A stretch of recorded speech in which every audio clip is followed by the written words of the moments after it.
This is first class of permutation and combination. Most important class होने वाली है। Interactive रखेंगे क्लास को, ठीक है? मतलब बहुत ज्यादा इंटरेक्शन की जरूरत होने वाली है आज। मैं अब ये पूरे को नोट मत करना कि तुम इस क्वेश्चन को नोट करने लगे और लिख रहे हो 3+2+1, इतना टाइम नहीं होगा आज, ठीक है? बस ये समझो, जो तुम्हें ये एनोटेशन फाइल मिलेगी उससे रिवाइज करते रहना। मैं पूरी एनोटेशन फाइल में सारी चीज लिख के दूंगा। इन how many ways can 4 people be seated on 4 different chairs? Solve करने की भी जरूरत है या डायरेक्ट लिख सकते हो 4 into 3 into 2 into 1? Hello everyone, welcome to Margdarshan IAS. My name is Vadman Jain and I am looking here for the CSET course. See, अभी this is a very prime time जहाँ पे हमारा GS में अच्छा score आ रहा है, जहाँ पे हम ये सोच रहे हैं कि sir yes we are going to attempt for mains. But यहाँ पे जो एक सिली ट्रैप हो सकता है वो CSET ही है। राइट नाउ हमें श्योरिटी हो सकती है कि sir yes we are controlling CSET, हमारे अंडर ही है कंट्रोल में, या हम सॉल्व कर सकते हैं। But there are few myths की जो CSET हमें डुबो भी सकता है। सर CSET का जो ट्रेंड एनालिसिस है, जो चेंज होता जा रहा है CSET रिसेंटली, जो उसमें वेरिएबिलिटी आती जा रही है, the difficulty level of questions, the hard questions, जो इजी टॉपिक्स हटते जा रहे हैं। सो CSET एक अभी माइनर पार्ट नहीं रहा, it almost as become as important as any other subject of GS। Okay, so आज हम यहाँ पे इसलिए हैं कि हम जो अपना CSET फॉर नेक्स्ट 30 डेज समझ सकें कि सर नेक्स्ट 30 डेज में या नेक्स्ट 40 डेज में मैं अपना CSET कैसे कंप्लीट कर सकता हूँ, either with the concept videos, either with the practice questions and either with the PYQ questions. So how I can manage और how you guys can manage to complete a CSET। आप ये course में कैसे log in कर सकते हो कि आप मार्गदर्शन IAS की वेबसाइट पे या फिर उनके पोर्टल्स पे विजिट करके आप ये वाला जो कोर्स है UPSC CSET, आप ये क्लिक कर सकते हो, लॉगिन कर सकते हो इसमें। प्लस ये जो आप प्राइस देख रहे हैं, as a institute focus on कि हमारा क्वालिटी एजुकेशन मिनिमल अमाउंट में देने का फोकस होता है। So this is not the exact price. आपको इस पे भी पूरा 50% डिस्काउंट मिलेगा। आप जो ये प्राइस है इस पे भी आपको डिस्काउंट मिलेगा अगर आप ये डालेंगे तो। ये आपको कोड डालना है मार्ग CSET, MARG CSET। तो सर आपको जो फाइनल प्राइस पड़ेगा that is only ₹799, only 799। Within the range of 800 rupees, you are getting all the recorded videos, a live interaction with me, doubt solving with me, practice worksheet, test series and a different modifying approach कि sir priority areas में कैसे solve करना है, priority क्या है मेरी, क्या मुझे सबसे पहले पढ़ना है, किसके बेसिस पे मैं आराम से अपने इतने क्वेश्चन करके, या इंग्लिश से अगर मैं 35 या 40 नंबर बना पा रहा हूँ या 30 नंबर बना पा रहा हूँ, तो मैं मैथ्स और लॉजिकल रीजनिंग के क्या क्यूमुलेटिव अप्रोच से 30 या 40 नंबर या 50 नंबर बना सकता हूँ। ओके, चलो स्क्रीन दिख रहा है मेरा? Yes sir.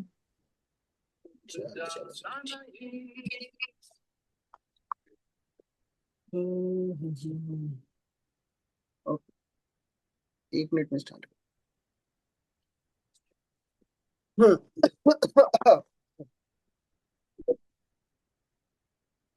ठीक है, चलो let's start guys. This is first class of permutation and combination. Most important class होने वाली है PNC की। परमुट, इससे पहले पढ़ा है तुम लोगों ने कभी परमुटेशन एंड कॉम्बिनेशन? किसी ने पढ़ा है? जो आज क्लास पढ़ा है? प्रोबेबिलिटी पढ़ा है सर। पिछले साल पढ़ा था सर थोड़ा बहुत। ठीक है, मतलब चलो प्रिपरेशन के लिए किया था सर इसे, मतलब ओके। देखो, हम PNC जो आज पढ़ने वाले हैं पूरा पूरा, वो मेन बेस से पढ़ने वाले हैं और उस बेस का नाम है ये fundamental principles of counting. Fundamental principles of counting, इसके बेसिस पे हम सारा चीज समझने वाले हैं। ये जो तुमने आज तक पढ़ा होगा NPR या NCR, ये सब कोई फॉर्मूला रटने की जरूरत नहीं है, कुछ नहीं है। इनके बेसिक्स क्या होते हैं उस चीज को हम आज पढ़ेंगे डिटेल में, ठीक है? सारी चीज आज क्वेश्चंस के थ्रू होने वाली है। बहुत वैरायटी के क्वेश्चंस आएंगे, रीजनिंग इन्वॉल्व होगी अच्छी खासी, बहुत ज्यादा सोचना भी पड़ेगा कि क्या हो सकता है क्या नहीं हो सकता। और मैं SOP तो बताऊंगा ही कि कोई भी क्वेश्चन करने की एक SOP क्या होती है, ठीक है? Let's start. Fundamental principles of counting, ठीक है? फंडामेंटल प्रिंसिपल्स ऑफ काउंटिंग, चलो स्टार्ट करते हैं।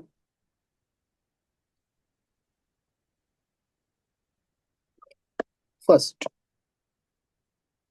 क्वेश्चन पढ़ो, ये वाला, ये वाला क्वेश्चन पढ़ो सब। In how many ways can a person reach from Indore to Mumbai? in how many ways can a person reach from Indore to Mumbai via bus और ट्रेन और फ्लाइट? या तो वो बस से जा सकता है, या ट्रेन से जा सकता है, या फ्लाइट से जा सकता है. If there are 3 different buses, 2 trains और 1 फ्लाइट अवेलेबल, मतलब 3 डिफरेंट बसेस, अगर वो इंदौर से मुंबई जा रहा है बस के थ्रू, ये रहा बस 1, बस 2, बस 3. ठीक है. अगर वो बस से नहीं जा रहा और ट्रेन से जा रहा है, सर ये भी. सर थोड़ा स्क्रीन को थोड़ा क्लोज कीजिए ना, ज्यादा जूम हो गया है. अब ठीक है.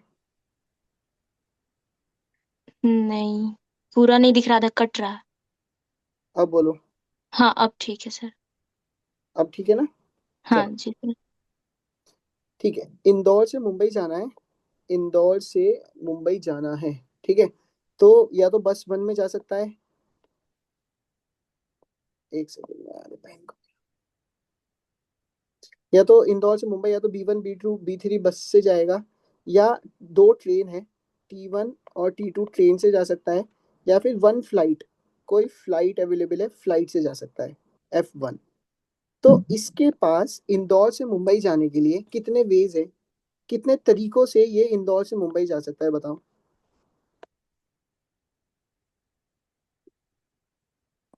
6 तरीके। Tell me. सर 3 + 2 + 1, ये सर 6 तरीकों से इंदौर से मुंबई जा सकता है. कैसे सर? या तो वो B1 से जाएगा बस 1 से, या तो सर वो बस 2 से जाएगा. ठीक है. या तो सर वो बस 3 से जाएगा, या T1 से जाएगा, या T2 से जाएगा, या फिर फ्लाइट 1 से जाएगा. सो कितने अवेलेबल ऑप्शंस है मेरे पास उसे लेके जाने के लिए? 6 ऑप्शंस. ठीक है. ये हुआ हमारा फर्स्ट क्वेश्चन. अब इस क्वेश्चन में एक चीज ये ध्यान से देखो तुम लोग. यहाँ पे क्या लिख रखा है sir? if there are 3 different or buses or train or flight, 3 different buses or train और फ्लाइट. ठीक है. और फ्लाइट, इसका क्या मतलब होता है? और का मतलब होता है एडिशन. ये नोट करना अपनी कॉपी में. और का मतलब होता है एडिशन, अगर और लिखा है. और एंड का मतलब होता है मल्टीप्लीकेशन. और का मतलब होता है एडिशन, और एंड का मतलब होता है मल्टीप्लीकेशन. यहाँ पे और है सर, या तो बस से जाएगा, या ट्रेन से जाएगा, या फ्लाइट से जाएगा. देर इज और. So we have added 3 + 2 + 1 = 6. We have added that. ठीक है. समझ में आया first? Yes sir, yes sir. हाँ, इंटरेक्टिव रखेंगे क्लास को. ठीक है. मतलब बहुत ज्यादा इंटरेक्शन की जरूरत होने वाली है आज. मैं अब ये पूरे को नोट मत करना कि तुम इस क्वेश्चन को नोट करने लगे और लिख रहे हो 3 + 2 + 1. इतना टाइम नहीं होगा आज. ठीक है. बस ये समझ लो, जो तुम्हें ये एनोटेशन फाइल मिलेगी उससे रिवाइज करते रहना. मैं पूरी पूरी एनोटेशन फाइल में सारी चीज लिख के दूंगा. ठीक है. नेक्स्ट क्वेश्चन पे आओ. ये पढ़ो. Read out the question. Any Any combo meal at PVR has 3 items. A person has a choice of selecting a flavor of popcorn from 3 different flavors. Second, he can either have samosa or sandwich and definitely gets a coke. How many different combo meals can he serve? इसका क्या मतलब है कि sir उसको PVR में जाके combo मील लेना. और कॉम्बो मील में सर क्या क्या ऑप्शंस अवेलेबल हैं? पॉपकॉर्न भी लेना है उसे sir, popcorn, plus sir samosa या फिर सैंडविच में से कोई एक चीज लेनी है, प्लस कोक तो लेनी लेनी है. ठीक है. अब ये यहाँ पे ये जो एंड है, देखो ये जो मैंने प्लस लिखा है ना, इसे वैसे वैसे प्लस में समझ लेना, ये एंड है. मतलब कि सर इन तीनों में से ये तीनों चीजें लेंगे, तीनों चीजें लेनी है सर. ठीक है. अब पॉपकॉर्न की मेरे पास वैरायटी कितनी है? कितने पॉपकॉर्न है सर? 3 है. P1 P2 P3, 3 पॉपकॉर्न है सर. स्नैक्स कितने हैं सर? S1 S2. और कोक कितनी है सर? C1, एक ही कोक Single. कोक है. ठीक है. अब अगर तुम्हें इसमें मैं पूछूं कि कितना तुम्हारा आंसर आना चाहिए, कितने वेज बन रहे हैं, तो सर वेज हो रहे हैं 3 × 2 × 1 = 6. अब यहाँ पे मल्टीप्लाई क्यों हुआ? क्योंकि सर एंड हो रहा है कि उसको पॉपकॉर्न भी लेने हैं, उसे सैंडविचेस भी लेने हैं, और उसे कोक भी लेनी है. अगर मैं सर इसका डिस्क्रिप्शन और दूं, तो ऐसा सपोज करो क्या क्या कॉम्बिनेशन हो सकता है. P1 S1 C1, P1 S2 C1, P2S1 C1, P2S2 C1, P3S1 C1 और P3S2 C1। क्या इस 6 के अलावा तुम्हें और कोई सा तरीका दिख रहा है अपना मील को बनाने का?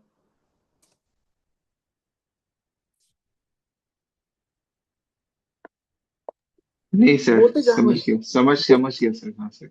बोलते जाओ। देखो सर 3 पॉपकॉर्न की वैरायटी है, 2 सैंडविचेस की वैरायटी है और 1 कोक की वैरायटी है।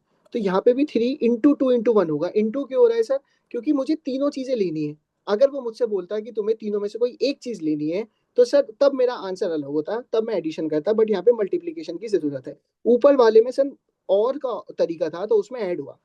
ठीक है, दोनों क्लियर हुए? Sir yes sir. Yes sir. Addition या मल्टीप्लिकेशन। क्या बेटा, वापस बोलो। सर जैसे हमें क्वेश्चन मिला ये वाला एग्जाम में, तो इसमें उस टाइम पे एकदम इंस्टिंक्ट कैसे समझना है कि इसमें मल्टीप्लिकेशन है या एडिशन करेंगे? देख हाँ बेटा, सर, ये मेरा भी आया था सर ये क्वेश्चन। ये देखो, ये हाँ अभी सर। प्रैक्टिस से आएगा, एकदम से नहीं आएगा। अभी तो तुमने दूसरा क्वेश्चन ही करा है।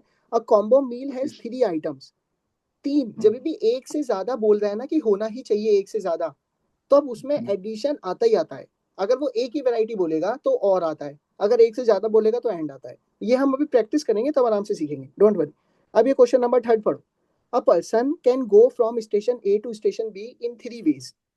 Station A to station B in 3 ways, from station B to station C in 2 ways, and from station C to station D in 1 way. In how many ways can he go from station A to station D? देखो, A से B जाने के लिए कितने रास्ते हैं sir? 1 2 3। B से C जाने के कितने रास्ते हैं सर? 2। अब C से D जाने के कितने रास्ते हैं सर? 1। ठीक है। In how many ways can he go from station A to station D? अब इसमें बताओ मुझे कि एंड लगेगा या और लगेगा? और लगेगा सर। और लगेगा सर। और लगेगा? गलत। ध्यान से सोचो, और कहाँ लगता है कि सर और तब लगता है जब मैं ए से डी डायरेक्ट जा सकता था। मैं बी और सी को इन्वॉल्व कर रहा हूँ, मेरे पास एक से ज्यादा चॉइस है। मुझे बी और सी, मुझे अगर ए से डी पे जाना है तो सर मुझे बी और सी को इन्वॉल्व करना ही पड़ेगा। ऐसा कोई रास्ता ही नहीं है जो ए और डी का डायरेक्ट कनेक्ट हो रहा हो। मुझे पहले ए से बी पे जाना पड़ेगा, फिर बी से सी पे जाना पड़ेगा और फिर सी से डी पे जाना पड़ेगा। एज इट इज कॉम्बो वाला जो क्वेश्चन था बिल्कुल वही क्वेश्चन है कि 3 पॉपकॉर्न, 2 सैंडविच समोसा और 1 कोक, इनमें से कोई भी चूज करना है। तो सर इसका आंसर होगा 3 × 2 × 1 इज इक्वल टू 6। इसका आंसर भी होगा सर 6। अब ये सर कैसे हुआ? क्योंकि मेरे को ए से डी पे जाने के लिए पहले ए से बी पे जाना पड़ेगा। ए से बी पे जाने के 3 चॉइसेस हैं सर। फिर बी से सी पे जाना पड़ेगा, बी से सी पे जाने के सर 2 चॉइसेस हैं, सी से डी पे जाने के सर 1 चॉइस है। और मैं एक भी चॉइस को मिस नहीं कर सकता। मैं ऐसा नहीं बोल सकता कि मैं ए से सी पे डायरेक्ट चला जाऊं या मैं ए से डी पे डायरेक्ट चला जाऊं। I have to follow a procedure जहां पे ए से बी, बी से सी और सी से डी, ये फॉलो ही करना पड़ेगा। तो आंसर हुआ 3 × 2 × 1 6। अभी धीरे धीरे समझते जाओ, अभी तो बिल्कुल बेसिक स्टार्ट हुआ है, धीरे धीरे सब समझ में आएगा, डोंट वरी। अभी बहुत टाइप, मतलब यही बेस एंड और ऑन का, एंड और ऑन के हम कम से कम 25 क्वेश्चन करने वाले हैं अभी। तो 2 3 में ऐसे घबराओ मत कि सर समझ नहीं आ रहा, अभी सब समझ में आएगा। सर जो आगे बढ़ो। फर्स्ट था इंदौर टू मुंबई ट्रैवल कर रहा था, हाँ, तो उसने जब ऐड किया तो उसके पास डिफरेंट ऑप्शंस थे, इसलिए हमने उसको एडिशन में लिया। ये देख बेटा, इंदौर से मुंबई जाने के लिए उसको डायरेक्ट ही जाना पड़ेगा, बीच में कोई और जरिया है ही नहीं। उसको डायरेक्ट जाने के लिए 6 वेराइटीज हैं उसके पास। उसके सामने बहुत सारे ऑप्शंस हैं, तो वो 6 में से कोई भी ऑप्शन चूज कर सकता है। तो इसलिए हुआ 3 + 2 + 1। यहाँ पे ओके। बीच में ऑलरेडी खिलाड़ी बैठे हैं जिनको पार करके जाना पड़ेगा। We have to cross those events B and C, that's why 3 × 2 × 1। ठीक है, ओके। नेक्स्ट क्वेश्चन पे चलो। अभी ये क्वेश्चन पढ़ो। A lady wants to buy 1 cotton sari and 1 polyester sari from a garment shop. If there are 10 cotton varieties and 12 polyester varieties, in how many ways she can choose the sari? A lady wants to buy 1 cotton sari and 1 polyester sari from a garment shop. एक तो cotton sari उसे चाहिए ही चाहिए and एक polyester sari उसे चाहिए। 10 ठीक है। into If there are 10 cotton varieties and 12 polyester varieties, in how many ways she can choose the sari? बताओ कितना होना चाहिए आंसर? 120. Very good sir. 10 तो कॉटन के ऑप्शंस हैं और 12 सर पॉलिस्टर के ऑप्शंस हैं। तो ये रहा कॉटन और ये रहा पॉलिस्टर। तो सर वो कायदे में उसके पास कितने ऑप्शन हुए सर? 120 तरीके से ऑप्शंस बन सकते हैं जिस तरीके से वो चूज कर सकती है। अगर इसे कोई और डिटेल में समझाए तो सर ऐसे लिखो: cotton 1, cotton 2, cotton 3, cotton 4, cotton 5, cotton 6, cotton 7, cotton 8, cotton 9, cotton 10। और ऐसे ही पॉलिस्टर 1, P1 से लेके P12। तो सर कितने कॉम्बिनेशन बनेंगे? पहले हम C1 को पकड़ेंगे: C1P1, C1P2, C1P3, C1P4, C1P5। ऐसे करते करते सर सिर्फ C1 से ही 12 बनेंगे। तो 12 प्लस 12 प्लस 12 प्लस 12, 10 बार तक करेंगे सर, 10 टाइम्स तक। तो कितना हुआ सर? 12 इंटू 10 बन रहा है 120। समझ में आया? Okay, sir. Yes sir. ठीक है, नेक्स्ट क्वेश्चन पे आओ। A lady wants to buy one sari from a garment shop। अब उसे एक ही साड़ी खरीदनी है। If there are 10 cotton varieties and 12 polyester varieties, in how many ways she can choose the sari? बताओ। अब उसे एक ही साड़ी लेनी है। सर 22। 22 right answer is 22। क्यों सर? सपोज करो सर ये रही वुमेन और ये रही साड़ी। वुमेन को सर साड़ी पिक करनी है। साड़ी के ऑप्शन क्या क्या है सर? 10 कॉटन के ऑप्शन है और 12 पॉलिस्टर के ऑप्शन है। उसे चूज एक ही करनी है सर। या तो कोई 10 में से एक ले लेगा या 12 में से एक ले लेगा। टोटल तो सर 22 साड़ी है ना। 22 में से वो कोई भी एक चूज कर लेगी। यहाँ पे कोई वैरायटी का फर्क ही नहीं पड़ रहा। तो that's why my answer is 22। ठीक है, Okay, sir. ठीक. चलो ठीक है। चलो ये क्वेश्चन का आंसर दो। If I have 3 different shirts and 2 different trousers, 3 different shirts and 2 different trousers, the total number of different ways in which I can wear a shirt and a trouser is? कितने होंगे? Three or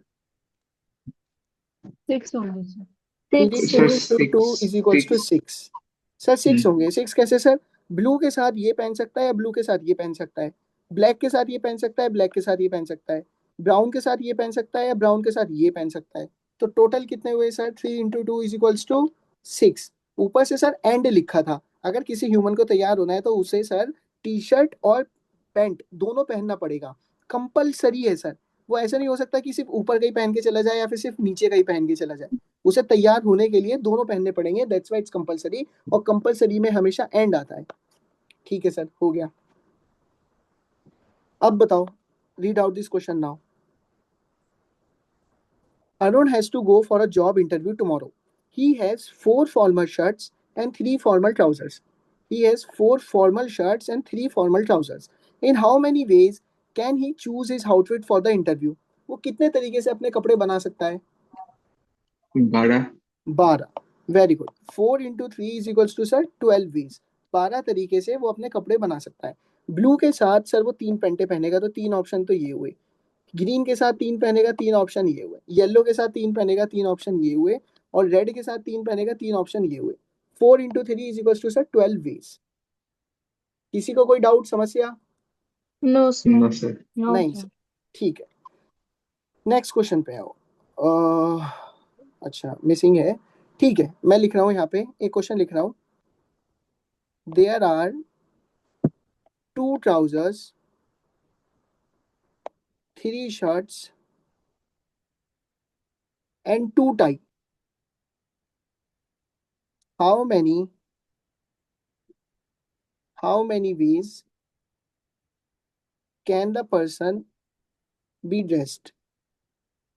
Can the person be dressed if tie is compulsory?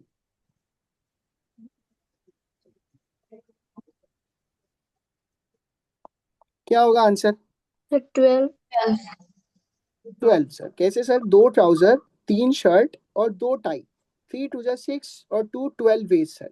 ठीक है। Yes अब sir. इसी question में अगर मैं तुमसे बोलूं, सपोज करो सेम क्वेश्चन है बट अब ये हो गया टाई इज नॉट कंपलसरी, तो 6 हो गए सर। तो कितने Yes, और sir. ऐड हो जाएंगे? टाई इज नॉट कंपलसरी, तो अब टोटल कितना होगा? वो टाई पहन भी सकता है और नहीं भी पहन सकता। अगर वो टाई पहनेगा सर तो 12 ऑप्शन हो रहे हैं, और अगर सर वो टाई नहीं पहनेगा, उसे बस ट्राउजर पहनना है और शर्ट पहननी है, तो 6. कितने होंगे sir? 12 + 6 is equals to sir 18 18। days। Okay okay. आया समझ में? Yes. हाँ हाँ सर। ठीक है, वेरी गुड। चलो अब इस क्वेश्चन पे आओ, नेक्स्ट क्वेश्चन पे, ऊपर वाला क्वेश्चन पढ़ो। There are 5 different buses running from Indore to Mumbai. In how many ways can a person travel from Indore to Mumbai and return from Mumbai to Indore? Indore से मुंबई जाना है और सर 5 बसेस अवेलेबल है, ठीक है? 1 2 3 4 5, 5 buses available है sir. B3 B4 B5। अभी क्या बोल रहा है सर वो? मुंबई जाना है और मुंबई से वापस इंदौर लौट के भी आना है। तो जाना एंड लौट कर आना, एंड वाला सिनेरियो हुआ दोनों में। ये ना एंड, 25। क्या 25। होना चाहिए sir? 5 × 5 is equals to sir 25 days. Yes ठीक है, समझ में आया है? Very good yes very good very good very good. चलो ये सर पढ़ो। इससे ऊपर वाला प्लीज एक बार समझा दीजिए। कौन सा वाला? ये सही टाइप सर। वाला? हाँ। देख बेटा, ये 12 तक समझ में आया था? यस जी सर। सर। ये समझ में आया था ना? अब वो बोला है टाई इज नॉट कंपलसरी, तो मतलब अगर उसके पास 2 ट्राउजर्स हैं, ये रहे सर 2 ट्राउजर, ठीक है, और 2 और कितनी पैंट्स हैं, कितने, सॉरी कितने शर्ट्स हैं? 3 शर्ट्स हैं, ठीक है। 3 सर। ये रही 1 शर्ट, ये रही 2 शर्ट, ये रही 3 शर्ट। अब टाई नहीं पहनेगा वो, तो इसके साथ ये पहन सकता है या ये पहन सकता है? 2। इसके साथ ये पहन सकता है, ये पहन सकता है? 2। इसके साथ ये पहन सकता है, ये पहन सकता है? 2। तो 6 अलग से होंगे, ये जो मैंने 6 लिखा है जिसमें टाई की जरूरत ही नहीं है, तो 18वां आंसर हुआ।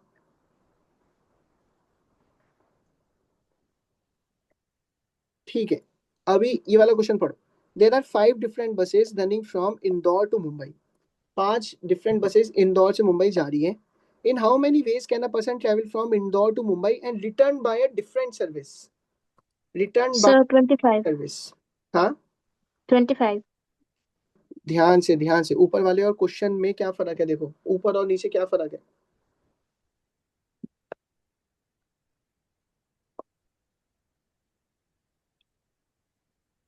अच्छा, ये दूसरा बस या फिर किसी और चीज से आएगा? सर इंदौर से मुंबई 5 बसें जाने के लिए हैं, ठीक है? 1 2 3 4 5, ये 5 तरीके से जा सकता है। बट वो ये बोल रहा है कि जब वो वापस आएगा सर, जब वो मुंबई से इंदौर वापस आएगा, तो वो उस बस से नहीं आएगा जिससे वो गया है, उसके अलावा वो और किसी भी बस से आ सकता है। तो क्या आंसर होगा? 20। 20। Very good sir. जाने के ऑप्शन है 5, 5 बसेस। आने के सर 4 ही ऑप्शन है, क्योंकि एक बस तो हटा दो, जिस बस से वो जा रहा था उसे हटानी है। तो कितना हुआ sir? 20 ways. Clear? Yes okay हाँ। ठीक है सर, ओके। चलो ये पहला पढ़ो इधर। There are 3 ways to travel from A to B and 4 ways to travel from B to C. हम हाथों डायग्राम बना लेते हैं। सर ए से बी जाने के लिए 3 वेज हैं, 1 2 और 3। और क्या बोला है सर? बी से सी जाने के 4 वेज हैं सर। बी से सी जाने के 4 वेज हैं सर। 1 2 3 4। ठीक है सर, अब बोलते हैं पहला क्या बोला है? In how many different ways can one travel from A to C? A से सी पे कैसे जा सकते हैं? क्या होगा फर्स्ट का answer? Sir, 12. 12। Sir 12 is the right answer. कैसे sir? 3 × 4 is equals to 12 sir. 3 ये है और 4 ये है, और मल्टीप्लाई कराएंगे बिकॉज एंड है सर, क्योंकि ये भाई साहब को हम बाईपास नहीं कर सकते, इनको मिलके ही जाना पड़ेगा। तो 12। Very good. Next question. In how many different ways one can travel from A to C and come back to A.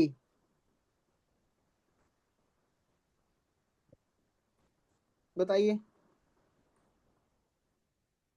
हाँ, क्या होगा?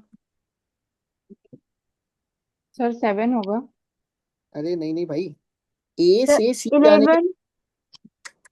in how many different ways can one travel from A to C and come back to A? Sir A से C पे जाने के लिए कितने option थे? 12। अभी हमने देखा सर, ये था 12।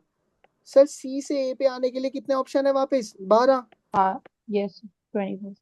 ओ, 2.4। ठीक है, okay. Yes sir. Yes, sir. ठीक है, वेरी गुड। चलो अब थर्ड देखो, ये देखो, नेक्स्ट पढ़ो। इन how many different ways can one travel from A to C and come back to A traveling on a different route while going and while coming back? Sir A से C पे जाने के लिए 12 तरीके थे, 12 veg. अब वो बोला है कि उसे C से A पर आना है, बट वो उस रूट से नहीं आएगा जिस रूट से वो गया है। तो अब कितने आने के लिए कितने रूट्स बचे हैं? 8। अरे भाई, जाने के लिए A से C और जाने जाने के के लिए लिए 12 थे, तो C से A आने के लिए उस एक रूट को हटा दो 11 जिससे वो 11 गया। 11। 11, तो 12 इंटू 11 इज माई आंसर, 121। 132। ठीक है, yes sir. Yes sir, very good. ठीक है, चलो ये चीज समझ में आई। अब इसका आंसर दो। In how many ways can a person reach from A to B? बताओ। A से B पर जाना है, या तो वो A से B पे सीधा जा सकता है 2 बार, या या तो ऐसे जा सकता है, या ऐसे जा सकता है, या ऐसे जा सकता है, या फिर अगर C होते हुए गया तो फिर C के जाने के बाद ये रास्ता है और ये रास्ता है। बताओ अब क्या होगा?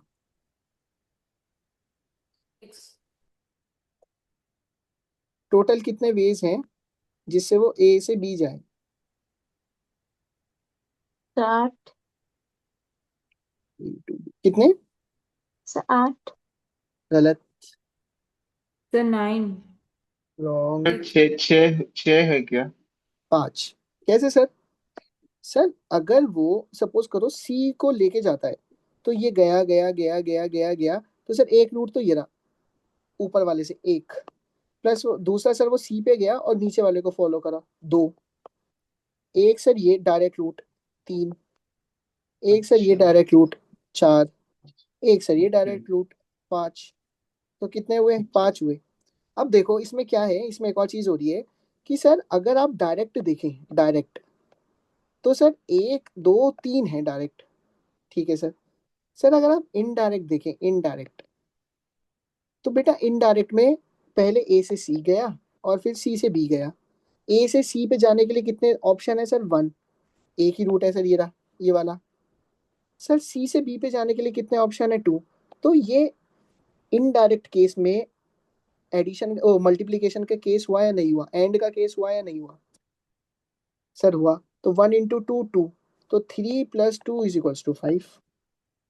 दोनों तरीके हैं करने के, या तो डायरेक्ट काउंट कर लो या फिर सर डायरेक्ट ये रहा। इसमें पहले और था, बट और के अंदर एक एंड छुपा हुआ था। समझ में आया? Yes sir. ठीक है।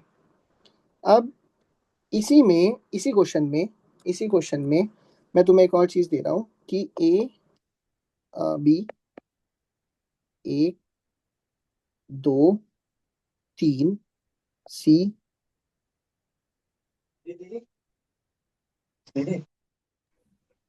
चलो अब बताओ, अब क्या होगा?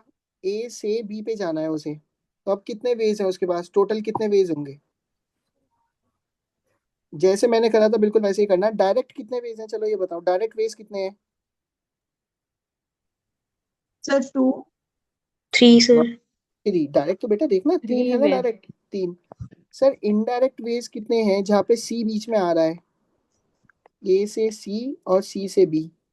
सर सर A से C जाने के 2 तरीके हैं, 2। यस C से B जाने के भी 2 तरीके हैं, और सर इसे बीच में आ रहा है तो ये एंड का केस है। तो 2 इंटू 2 इज इक्वल्स टू 4। तो टोटल कितने तरीके हुए sir? 3 plus 4 is equals to 7 ways. समझ में आया? Yes, sir. ये सर ऊपर देख, ये ऊपर वाले केस में लगा सर एंड, और सर उसके बाद जब एंड वाली फिगर निकल के आ गई तो नीचे वाले केस में लग रहा है सर और, तो एंड सर और हम को ऐड कर रहा है। अब मतलब आपने जो प्रोसेस दिया हो तो ठीक है सर, लेकिन अगर हम लोग ऐसे ही काउंट करके करें तब 7 रूट्स एक बार दिखा दीजिए तो कहाँ कहाँ है, मतलब फिगर में ही सर। पहले इससे गया और फिर इससे हाँ गया एक, फिर हाँ इससे ही गया लेकिन अब नीचे वाले से चला गया दो, फिर नीचे वाले से गया और ऊपर वाले से चला गया एक, फिर नीचे वाले से गया और नीचे वाले से ही चला गया एक और, फिर इससे गया एक, फिर इससे गया एक, फिर इससे गया एक, एक दो तीन चार पाँच छः सात। ओके सर, ठीक है, ठीक है सर। Yes, sir. चलो आगे चलते हैं अब। चलो इस क्वेश्चन का आंसर दो। थोड़ा सा ना आप थोड़ी सी अपनी रीजनिंग भी इन्वॉल्व करना, सोचना कि कहाँ पे सर और लग रहा है और कहाँ पे एंड लग रहा है। एंड वहां पे लगता है जब कंपलसरी दो या दो से ज्यादा आइटम होने ही चाहिए, और वहां लगता है जहाँ एक आइटम से काम हो जाएगा। पढ़ो क्वेश्चन को। In how many ways can Radha dress for a party if she can choose to wear either from the 10 saris, either from the 10 sarees or 3 skirts and 7 tops, and select any झुमकास from the 2 available option। कोई अपना mic on करके मुझे इस question की हिंदी बताओ बस पहले।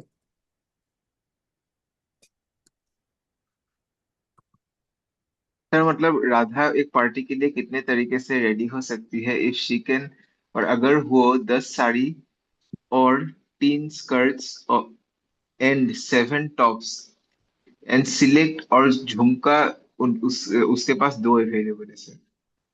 अच्छा सर, अगर वो साड़ी पहनती है तो साड़ी के साथ सर झुमका पहनेगी। हम्म, सर अगर वो स्कर्ट एंड टॉप पहनती है तो सर उसके साथ भी झुमका पहनेगी। ठीक है, एंड एंड ठीक है। अच्छा ऐसा हो सकता है क्या कि वो स्कर्ट और साड़ी को मिक्स कर ले? क्या ये प्रैक्टिकली पॉसिबल है? No, sir. नहीं sir. No, sir sir. 10 sari है और ऑप्शन है झुमके के दो, तो सर चॉइसेस कितनी हुई अगर मैं सिर्फ साड़ी 20. को कंसिडर करूँ तो 20। Sir Yes. Skirt and top में बताओ आप, स्कर्ट एंड टॉप में 3 स्कर्ट है और 7 टॉप्स हैं, तो सर 3 स्कर्ट एंड लिखा है, 3 स्कर्ट एंड 7 टॉप। तुम ये बताओ ये एंड की सिचुएशन हुई या नहीं हुई? Yes. स्कर्ट और टॉप एक साथ ही पहना जाएगा ना, अलग अलग तो पहन नहीं सकते, तो सर मल्टीप्लाई हुआ, तो सर ये कितना हुआ 21 तरीके ये हुए। और इसमें सर अब इसमें भी वो झुमका पहन सकती है इंटू टू, तो सर 42 तरीके ये हुए। 20 ऊपर वाले तरीके हैं, नीचे 42 तरीके हैं, तो 20 + 42 is equals to 62 answer. Yes, sir. Second part repeat कर दीजिए। सेकंड पार्ट रिपीट करने बेटा, देख अगर स्कर्ट एंड टॉप पहनना है उसे, स्कर्ट एंड टॉप के साथ वो झुमका पहन सकती है। स्कर्ट एंड टॉप अपने आप में एडिशन होगा या मल्टीप्लीकेशन होगा? सर स्कर्ट एंड टॉप एक साथ चलेंगे ना, ऐसा तो नहीं होगा कि सर कोई एक चीज पहन के चला जाए राधा, नहीं सर, दोनों चीजें कंपलसरी है पहनने के लिए, तो कंपलसरी है तो मल्टीप्लाई सर 3 × 7 × 2 क्यों? क्योंकि सर झुमका भी उसको पहनना पहनना है एंड है, तो इसलिए सर मल्टीप्लाई में तीनों हो रहा है, तो इसलिए 21 × 2 इज इक्वल्स टू 42। धीरे धीरे समझ में आ जाएगा, थोड़ा सा दो टाइम दो। या तो वो 10 साड़ी के साथ 2 झुमका पहनेगी, ठीक है, 10 साड़ी के ऑप्शन है ऐसे समझो, सर साड़ी 1 साड़ी 2 साड़ी 10, और सर झुमका 1 और झुमका 2, ठीक है, तो सर साड़ी 1 झुमका 1 एक ऑप्शन, साड़ी 1 झुमका 2 दूसरा ऑप्शन। ऐसे सर एक से मैं दो बना पा रहा हूँ, तो 10 से सर कितने बनाऊंगा, 10 × 2 20 वेज बनाऊंगा, ये आ गए सर 20 तरीके। ऐसे ही सर स्कर्ट एंड टॉप में 3 × 7, क्योंकि 3 स्कर्ट है और 7 टॉप है, तो सर 21 तरीके से तो वो अपना अटायर पहन सकती है। और उसे अगर ये एक्सेसरीज पहननी है सर, तो एक्सेसरीज पहनने के 2 मल्टीप्लाई करेंगे क्योंकि 2 झुमके हैं, 21 × 2 इज इक्वल्स टू 42, तो दोनों को ऐड करेंगे अब सर तो 62। चलें आगे, Yes, sir. समझ में आया ना? Yes, sir. ठीक है, चलो अब इस पे आओ एक बार question. How many 3 digit numbers can be formed using digit 1 to 3 each? 1 to 3 each digits being used only once. देख बेटा, जब भी ये लिखा होता है ना, ये जो लिखा है each digit used only once, इसका मतलब है कि सर कोई भी डिजिट रिपीट नहीं हो रही, मतलब नो रिपीटेशन, नो रिपीटेशन। और अलग उसने क्वेश्चन में मेंशन कर रखा है कि रिपीटेशन इज अलाउड। तो ये दो अलग अलग केस बनते हैं, ये हम आगे पढ़ेंगे, अभी खूब सारे पढ़ेंगे। अभी ऊपर वाले जो क्वेश्चन है उसमें है नो रिपीटेशन, मतलब सर मुझे 3 डिजिट का नंबर बनाना है, ये रहा मेरे पास 3 खाली डिजिट्स हैं, ये रही 3 स्पेसिस है, मुझे 3 डिजिट का नंबर बनाना है सर, ठीक है। और मेरे पास डिजिट कौन कौन सी है सर, डिजिट कौन कौन सी है, 1, 2 और 3 है। अब बताओ कितने तरीके से ये नंबर बन सकता है, कोई बता पाएगा कितने तरीके से नंबर बनेगा? 6 तरीके से। 6 तरीके से बनेगा सर, कैसे 6 तरीके से कैसे बनेगा, हाउ? आंसर है सर 6, बट हाउ? देख बेटा, ध्यान से सुनना, बहुत ध्यान से, यही चीज तुम्हारी सबसे प्राइम होने वाली है, ध्यान से सुनना। अभी मैं इस सीट पे गया, इस सीट पे, ये मेरे लिए 3 सीट्स अवेलेबल हैं, या 3 नंबर की सीट्स बोल लो, जो भी है। ये तरीका होता है, ये एसओपी होता है किसी भी क्वेश्चन को सॉल्व करने का। मैं इस सीट पे गया, ठीक है, आई रीच हियर, और मैंने इस सीट से पूछा कि मुझे ये बता सीट्स, तेरे पास कितने ऑप्शन है नंबर्स के। मैं इस सीट पे गया और मैंने इस सीट से ये पूछा, मुझे ये बता तेरे पास कितने ऑप्शन है, तू कितने नंबर्स को अपने पास बैठा सकता है। तो इसने बोला मेरे पास 3 ऑप्शन है नंबर बैठाने के, या तो मैं 1 को बैठाऊंगा, या मैं 2 को बैठाऊंगा, या मैं 3 को बैठाऊंगा, 3 ऑप्शन है। मैंने बोला ठीक है बैठा ले। फिर मैं दूसरी सीट पे गया, मैंने पूछा सेकंड सीट से, बता बता सीट, अब तेरे पास कितनी चॉइसेस हैं, कितने नंबर अवेलेबल हैं बैठाने के लिए। उसने बोला कि भाई साहब एक नंबर तो ये फर्स्ट सीट ने बैठा लिया, और टोटल 3 नंबर है, तो मेरे पास 2 ऑप्शन है बैठाने के। बहुत बढ़िया। फिर मैं थर्ड सीट पे गया, थर्ड सीट से मैंने पूछा बता बता तेरे पास कितने ऑप्शन है बैठाने के लिए। वो बोला कि सर 3 नंबर थे, एक फर्स्ट बंदे ने बैठा लिया, एक दूसरी सीट ने बैठा लिया, अब मेरे पास सिर्फ एक ही ऑप्शन बचा, मुझे एक ही बैठाना पड़ेगा। बैठा लिया। सर तीनों नंबर को फिल करना जरूरी है, बिना उससे चलेगा नहीं। तो sir 3 into 2 into 1 = 6 ways is my answer. अगर मैं तुम्हें नंबर फॉर्म करके भी बताऊं तो क्या होगा सर, 1 2 3 1 3 2, 2 1 3 2 3 1, और 3 1 2 और 3 2 1। ये रहे वो 6 तरीके जिससे ये नंबर बन पाएंगे। समझ में आया या नहीं आया, बताओ। आगे सर। आ गया ना, ये जो मैंने बोला ना, बता बता तेरे पास कितने तरीके हैं, यही तुम्हारे पूरा एसओपी है। अब तुम आगे के क्वेश्चन सारे इसी तरीके से देखोगे, मैं इसी तरीके से सॉल्व करूंगा, और तुम्हें सीखना भी इसी तरीके से है। एनपीआर एनसीआर अभी तुम बाद में देखना कैसे रिलेट होते चले जाएंगे अपने आप, but this is the base that we need to create. चले आगे। Yes sir. Yes sir. हाँ बोलो। चलो आगे चलते हैं, ये तो हो गया, ठीक है। नेक्स्ट देखो, how many 5 digit number can be formed using digit 1 2 3 4 5, each digit used only once. क्या आंसर होगा? सर 5 जगह खाली है, क्योंकि सर 5 डिजिट का नंबर बनाना है। नंबर कितने हैं जो मैं यूज कर सकता हूँ सर, 1 2 3 4 5, ये रहे सर 5 नंबर है। मैं पहली सीट पे गया, मैंने इसे पूछा बता बता तेरे पास कितने तरीके हैं, तो कितने तरीके से नंबर को बैठा सकता है। उसने बोला मेरे पास तो 5 चॉइसेस अवेलेबल है, 5 नंबर में से कोई सा भी एक मैं चूज करूंगा, लेकिन ऑप्शन मेरे पास चॉइसेस, यहाँ पे हम लिखते हैं चॉइसेस, मेरे पास 5 चॉइसेस हैं, ठीक है। फिर मैं सेकंड सीट पे गया, मैंने इससे पूछा बता बता तेरे पास कितनी चॉइसेस हैं। ये बोला मेरे से कि सर एक तो यहाँ पे बैठ गया, ऑलरेडी बैठ गया, तो मेरे पास सर अब 4 चॉइसेस हैं। फिर मैं थर्ड सीट पे गया, मैंने पूछा बता बता तेरे पास कितनी चॉइसेस हैं। तो वो बोला कि सर एक यहाँ बैठ गया, एक यहाँ बैठ गया, मेरे पास 3 चॉइसेस हैं। ऐसे ये बोला मेरे पास 2 चॉइसेस है, और ऐसे ये बोला मेरे पास 1 चॉइसेस है। चॉइसेस हुए सर, और ये सारे 5 डिजिट बनाने के लिए इन सारे स्पेसिस का फिल होना जरूरी है। तो इंटू इंटू इंटू, ये कितना हुआ सर, 5 4 20, 120 वेज। आंसर कितना हुआ, 120 वेज, 120 वेज, 6 वेज। समझ में आया?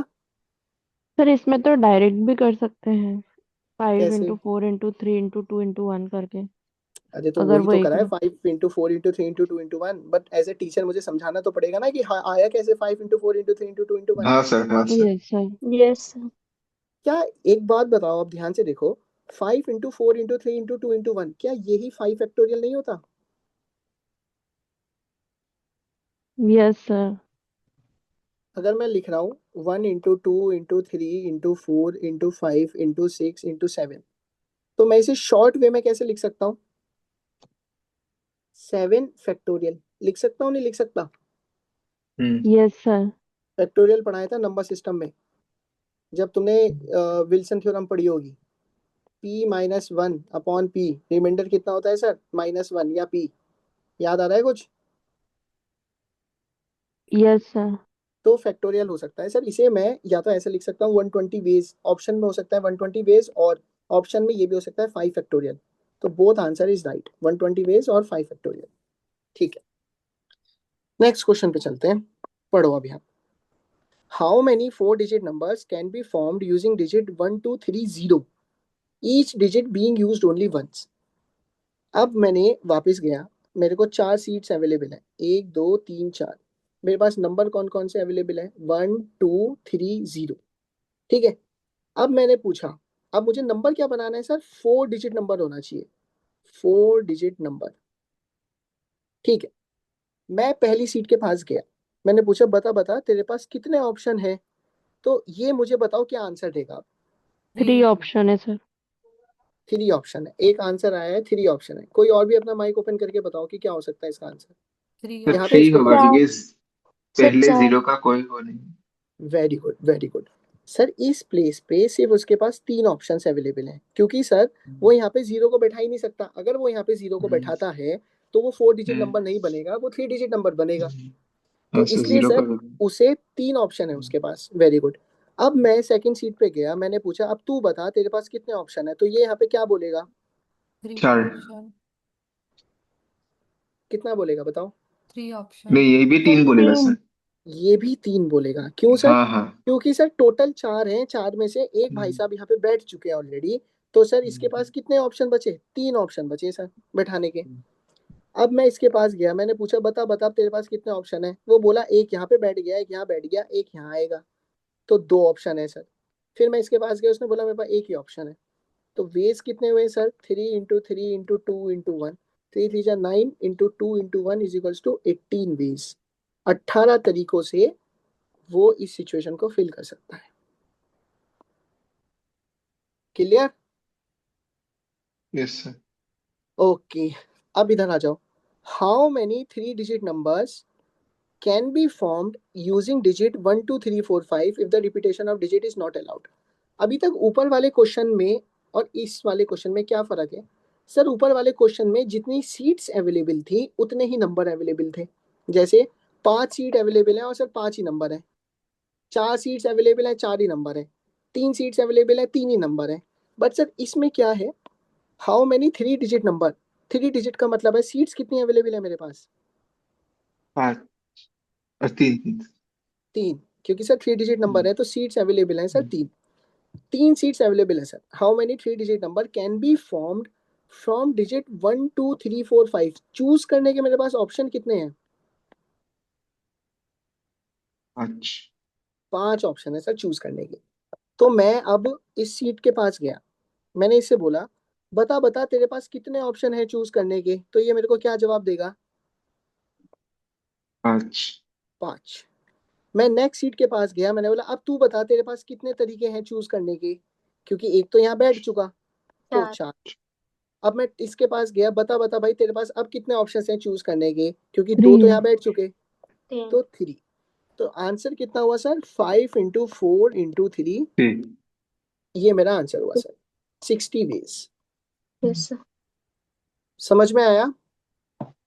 Yes yes sir. हो रहा है क्लियर कि कैसे होते हैं सर ये क्वेश्चंस? Yes sir. यस ठीक है सर। ठीक है ठीक है ठीक है ठीक है।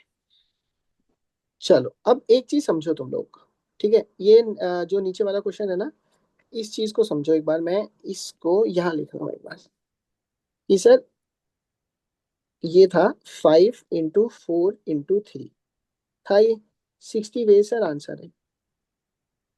अब एक बात बताओ, सोचना, जस्ट मैं तुमसे ध्यान से ऐसी सोचना, मैं तुम्हें बता रहा हूँ कि सर अगर मैं ऐसे लिखता हूँ 5 × 4 × 3, ठीक है, इंटू 2 × 1, ऊपर मैं इंटू 2 × 1 से मल्टीप्लाई करा दूं और नीचे 2 × 1 से डिवाइड करा दूं, तो कोई फर्क आएगा क्या?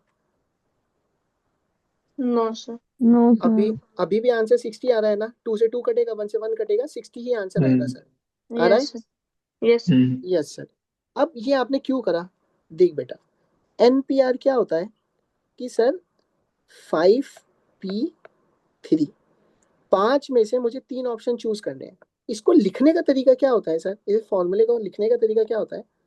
5 फैक्टोरियल अपॉन 5 माइनस 3 फैक्टोरियल। अभी कंफ्यूज मत होना, अभी तुम्हें सब समझ में आएगा। 5 फैक्टोरियल अपॉन 2 फैक्टोरियल, 5 × 4 × 3 × 2 × 1 अपॉन 2 × 1। क्या यही फिगर ये नहीं है क्या? है? Yes sir. यस। इससे भी आंसर कितना आएगा? 60 आएगा। यस इससे भी आंसर कितना आ रहा है सर? 60 आ रहा है। तो ये जो फॉर्मूला बना है, ये फॉर्मूला कैसे बना सर? इस तरीके से बना है। एनपीआर क्या बोलता है? एनपीआर डिनोट क्या करता है? ये अपनी नोटबुक में लिखो एक बार, ऐसे जो मैं डिक्टेट कर रहा हूँ वो लिखो। What does NPR means? What does NPR means? n is the total number of choices. N is the total number of choices,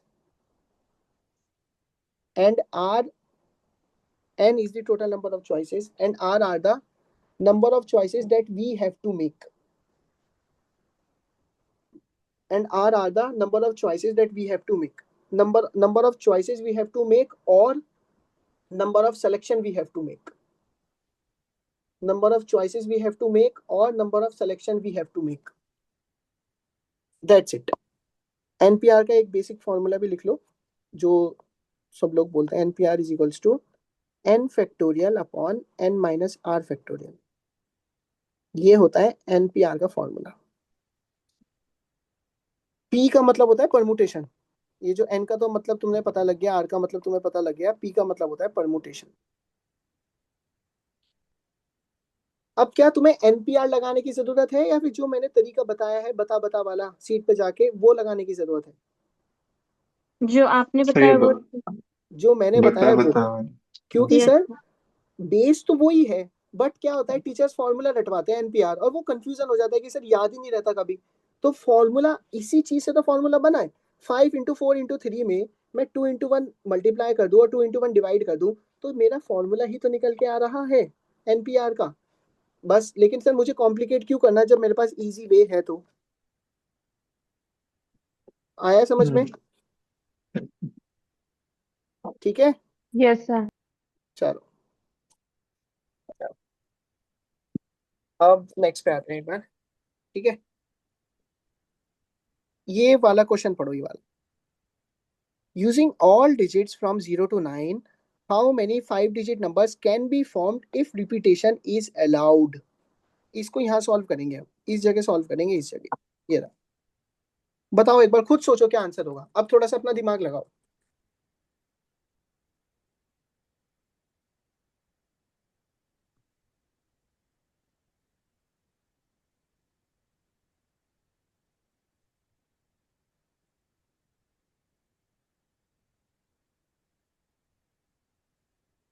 कोई भी आंसर, गलत हो सही हो, उससे कोई फर्क नहीं पड़ता। अपना दिमाग यूज करके कोई एक आंसर मुझे बना के दो, बिकॉज जब तक तुम खुद नहीं सोचोगे तो तुम आगे नहीं बढ़ोगे अभी इसमें। कोई भी आंसर हो, गलत हो सही हो, नथिंग केयर्स। आंसर दो बस कि क्या तुमने थिंकिंग यूज करी।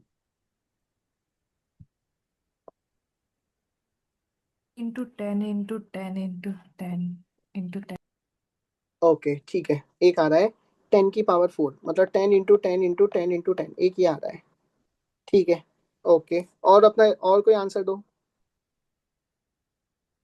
10⁴ into 9 10⁴ into 9, एक आंसर ये आया है। और कोई भाई बंधु देना चाहता है आंसर? ठीक है सर, करते हैं। वो बोल रहा है using all digit from 0 to 9, how many 5 digit number can be formed, how many 5 digit number, मेरे पास पोजीशंस कितनी है सर, 5 पोजीशंस है क्योंकि 5 डिजिट नंबर बनाना है सर। मेरे पास चॉइसेस कितनी है सर, 0 to 9 है सर, 0 1 2 3 4 5 6 7 8 9, कितने हुए सर ये, 10 तरीके हुए, 1 2 3 4 5 6 7 8 9 10। मैं गया फर्स्ट सीट पे, मैंने पूछा बता बता तेरे पास कितने तरीके हैं, तो ये मुझे क्या 9 है आंसर सर, देगा, 9 है सर। 9 देगा सर। 10 क्यों नहीं देगा, क्योंकि सर वो 0 नहीं 0 लिख को सकते। कभी इन्वॉल्व नहीं करेगा, बिकॉज 5 डिजिट नंबर बनाना है। वेरी गुड, इतना समझ में आया तो। अब यहाँ से नेक्स्ट सीट पे जैसे ही मैं जाऊंगा, अब गेम चेंज होगा। अब मैं इससे पूछूंगा बता बता कितने तरीके हैं तेरे पास, उसने बोला कि सर 10। रिपीटेशन 9 अलाउ, है सर। Repetition 10 allow 10। का मतलब है सर कि अच्छा इनमें सर। से मैं कोई हम्म, भी डिजिट वापस यूज कर सकता हूँ, कोई भी। हम्म, तो कितने तरीके हैं सर, 10 10 तरीके। है सर। अब मैं सर वापस इसके पास गया, मैंने बोला बता बता तेरे पास कितने तरीके हैं, वो भी बोला कि जब रिपीटेशन अलाउ है तो मेरे पास भी 10 तरीके हैं। फिर ये भी बोला 10 तरीके और ये भी बोला 10 तरीके। तो आंसर कितना हुआ सर, 10⁴ इंटू 9, मतलब 90000। ठीक है, यस सर। ठीक है सर, आया समझ में। रिपीटेशन अलाउ होने का मतलब तुम समझे कि सर कोई भी नंबर वापस रिपीट हो सकता है, कोई भी नंबर। ठीक है, आगे चलें। सर हम सिर्फ 10 ही रिपीट करेंगे कि या कोई भी कर सकते हैं? लेकिन बाबू यहाँ पे क्या है ना, 10 तरीके है ना, 10 ऑप्शन है, तो इसलिए मुझे 10 ही सर रिपीट करना पड़ेगा। ये ये एनपीआर वाला यूज करके नहीं कर सकते क्या सर? एनपीआर वाला यूज करना है, एनपीआर वाला, ठीक है चलो एनपीआर वाला। सर एक बात बताओ, आपके पास कितने तरीके हैं, नहीं यार एनपीआर वाले में ना, एक सेकंड रुक, एनपीआर हम्म में है मेरे पास 5 तरीके भरने हैं और 10, 10p5। 10p5, हाँ सर। तो 10 × 9 नहीं करूंगा मैं, 10 × 10 × 10 फिर 5 से, नहीं यार एनपीआर वाले से नहीं करेंगे हम ये वाला भी। हाँ सर। रिपीटेशन, जब रिपीटेशन अलाउ होता है तो हम एनपीआर नहीं करेंगे, हम बिल्कुल बेसिक पे उतरेंगे। एनपीआर एनपीआर को इंट्रोड्यूस मत करो, मैं बता रहा हूँ तुमने आज तक जिंदगी में एनपीआर इंट्रोड्यूस करा है, इसलिए ही क्वेश्चन भूल जाते हैं और इसलिए पीएनसी भारी लगता है। एनपीआर को भूल जाओ, एग्जिस्ट भी करता है, जैसा हम बोल रहे हैं वैसे सुनो बस। सर आप एनपीआर की बात कम एनसीआर भी बताएंगे ना, या फिर? जी जी जी मैडम, वेट करिए, सब बताएंगे, डोंट वरी। चलो ये क्वेश्चन पे ध्यान दो, अब नेक्स्ट वाला पढ़ो। How many 6 digit numbers can be formed from using 1 2 3 4 5 and 6 such that all odd positions from left hand are odd digits and all even positions are even digits. Repetition of digit is not allowed. क्या हो रहा है, कोई मुझे mic open करके question समझाओ बस, solve नहीं करना, समझाओ मुझे क्वेश्चन क्या है, बस समझाओ।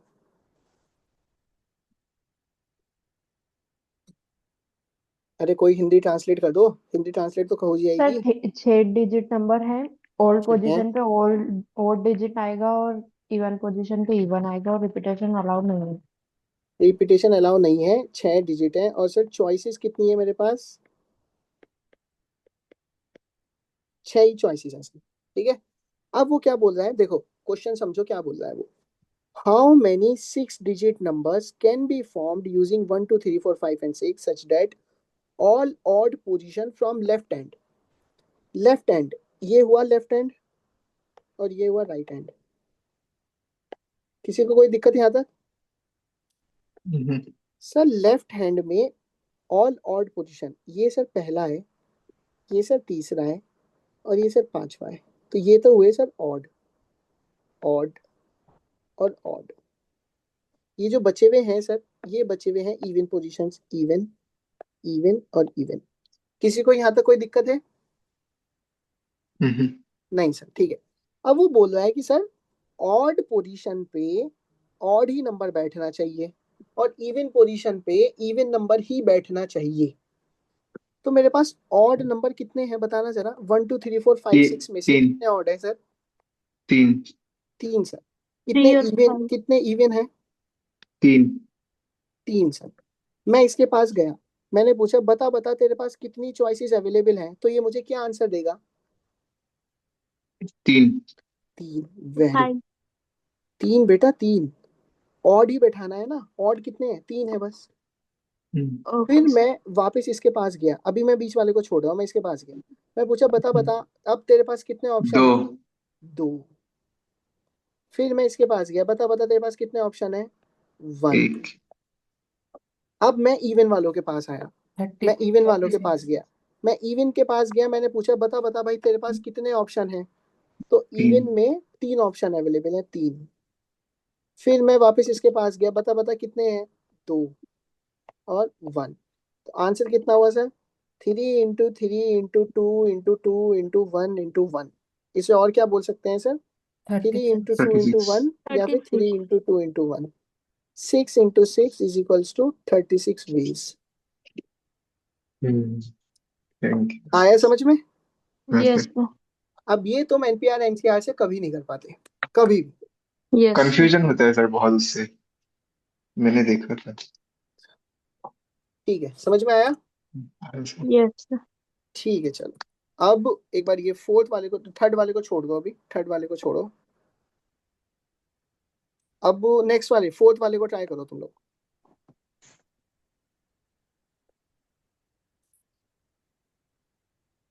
How many 4 digit numbers can be formed using digit 1 2 3 4 such that at least one digit is repeated। इसका क्या मतलब है सर, अब थोड़े ट्विस्ट आने लगेंगे क्वेश्चन में क्योंकि तुम्हारा बेस बन चुका है। एटलीस्ट 1 digit इज रिपीटेड का क्या मतलब है, सर एक डिजिट तो रिपीट कर पाएंगे हम फिर से।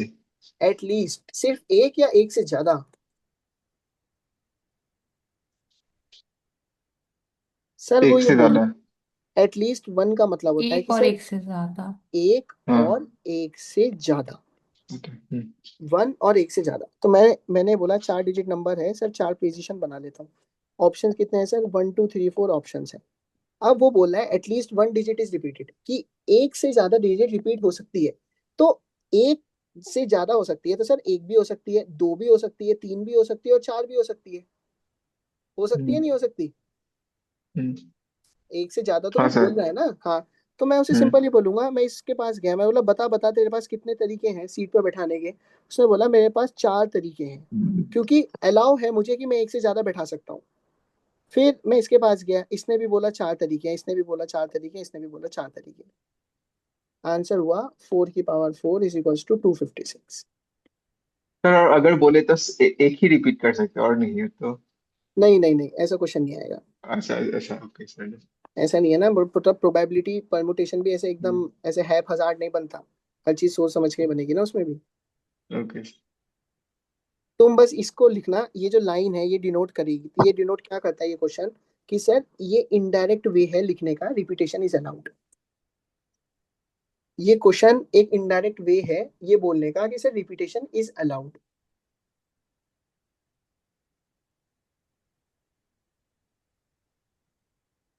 ठीक है, ओके सर। इस वाली लाइन को अपनी नोटबुक में लिख लो अभी, ये क्वेश्चन उतारो और उसके आगे लिखना another statement to show that repetition is allowed.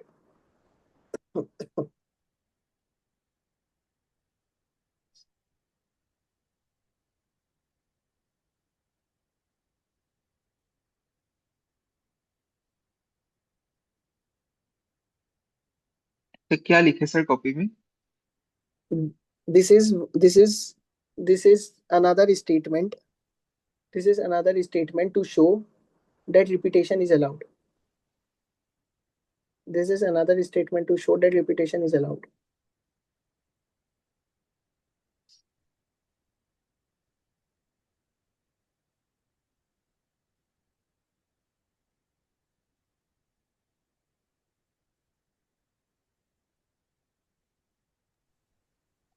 Sir ji sir जैसे इसमें दिया ना हाउ मेनी 4 डिजिट्स और ऊपर 10 दिया हुआ था, तो सर ये क्वेश्चन में आएगा ना? हाँ ऑब्वियसली भाई, ये तो आएगा, बिल्कुल आएगा। हाँ, ओके सर।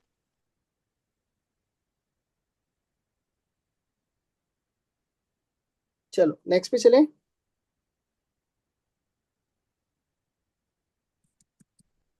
चलिए नेक्स्ट पे। ठीक है, yes sir, yes sir. Yes ये वाला सर। क्वेश्चन, ये वाला क्वेश्चन रीड करो। Using digit 1 2 3 4 how many 4 digit even number even numbers can be formed, repetition of digit is allowed. Even number, ये मेरे 4 पोजीशंस ये मैंने ओपन कर दी। इवन नंबर का क्या मतलब होता है बताना जरा। 2 से डिविजिबल है। तो सर लास्ट वाला जो मेरे पास ऑप्शंस क्या क्या है सर अभी 1, 2, 3, 4, ये मेरे पास सर ऑप्शंस है अभी, ठीक है। These are the options. Repetition allow है, ठीक है। अब मुझे एक बात बताओ, पहले लास्ट पोजीशन पे इवन बनाना है तो मेरे पास कितनी चॉइसेस है लास्ट पोजीशन के लिए? दो। दो। दो। 2, क्योंकि सर या तो मैं यहाँ पे हाँ, 2 को बैठाऊंगा या 4 को बैठाऊंगा इवन 4 बनाने बेटा। के लिए। अब सर पहले पोजीशन पे आ जाओ, पहले के लिए कितनी चॉइसेस हैं? 2। तो ओड के लिए ना रिपीटेशन अलाउ है बाबू, रिपीटेशन अलाउ है। सर इवन के लिए या ओ फिर ओड? अच्छा, ओके सर, मतलब यहाँ पे जब बोला गया है how many 4 digit even numbers can B, अच्छा मतलब लास्ट में हम लोग का एक इवन नंबर होना पड़ेगा, राइट? इवन नंबर होता क्या है, अगर मैं लिख रहा हूँ तुम्हें 5, 7, हाँ, हाँ, 8, 1, 2, तो sir sorry, even sorry number से सर। मुझे सिर्फ आखिरी से फर्क पड़ता है। तो मैंने हाँ, आखिरी हाँ, में तो फिक्स कर दिया कि आखिरी में सर 2 ही चॉइसेस हैं, या तो 2 दो आएगा या चॉइसेस 4 हैं। आएगा। लेकिन right sir sir, right sir. Starting की जो पोजीशन है और रिपीटेशन अलाउ है, तो सर स्टार्टिंग की हम्म। पोजीशंस मैं आराम से अपने हिसाब से भर सकता हूँ। जी सर, हाँ समझ गया सर। सर मतलब मैं कंफ्यूज हो गया था कि ऑड इवन में से इवन बैठाना है, मैं ठीक उस है तरह ठीक है, से मैं क्वेश्चन पढ़ रहा था। कोई नहीं। Okay. समझ में आया सबको? और सब बताओ, आ रहा है समझ में? सर ये वाला थोड़ा सा समझ आ रहा कंफ्यूजन लगा। अच्छा देख बेटा क्या सर होगा एक ना, बार और बता दीजिए। हाँ, इवन नंबर कैसे बनता है सर? इवन नंबर तब बनता है जब मेरी लास्ट डिजिट जो है वो 2 हो या 2 का मल्टीपल हो। अब 1, 2, 3, 4 में मेरे पास है 2 ही नंबर ऐसे हैं जो 2 है या 2 का मल्टीपल है, 2 और 4, यही 2 नंबर है सर जो लास्ट में मेरे आ सकते हैं। तो मैं इसके पास गया और मैंने पूछा बता बता तेरे पास कितने तरीके हैं, तो इसने मेरे को स्पेसिफिकली बोला कि भाई मुझे इवन नंबर बनाना है, इसलिए मेरे पास 2 ही तरीके हैं, तो मैंने यहाँ पे 2 से मल्टीप्लाई करा दी। अब जो बची हुई स्पेसेस थी मैं उनके पास गया, उन्होंने मुझसे बोला भैया रिपीटेशन अलाउ है, मतलब मैं यहाँ पे 4 में से कोई भी 4 नंबर यूज कर सकता हूँ, तो इसलिए 4। फिर मैं इसके पास गया, मैंने पूछा तेरे पास कितने तरीके हैं, उसने बोला सर रिपीटेशन अलाउ है, तो 4 नंबर में से मैं कोई भी 4 चूज कर सकता हूँ, अगेन 4, फिर यहाँ पे भी 4, बट यहाँ पे 2, तो आंसर हुआ 4 × 4 × 4 × 2। Yes sir. चलिए ठीक है, अब आगे बढ़े। Yes sir. Arranging people in a row. देखो question, in how many ways can 4 people be seated on 4 different chairs? Solve करने की भी जरूरत है, डायरेक्ट लिख सकते हो 4 × 3 × 2 × 1 और 4 फैक्टोरियल,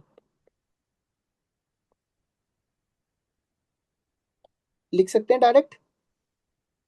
हाँ सर। Sir yes sir. समझाने की जरूरत नहीं है ना, 4 चेयर हैं सर और 4 ही पीपल हैं, पीपल तो कभी रिपीट नहीं हो सकते। तो पहली चेयर पे कौन बैठेगा, मैंने इससे पूछा कि पहली चेयर तेरे पास कितने ऑप्शन है, वो बोले 4, फिर दूसरी चेयर 3, फिर 2, फिर 1, जैसे हमने ऊपर वाले क्वेश्चन करे थे। Yes sir. ठीक है, दूसरे पर आओ, इन how many ways can 6 people be seated on 6 different chairs? क्या होगा इसका आंसर? 36। आहा, 6 फैक्टोरियल, 6 × 5 × 4 × 3 × 2 × 1, एज इट इज ऊपर वाली तो है। ओ।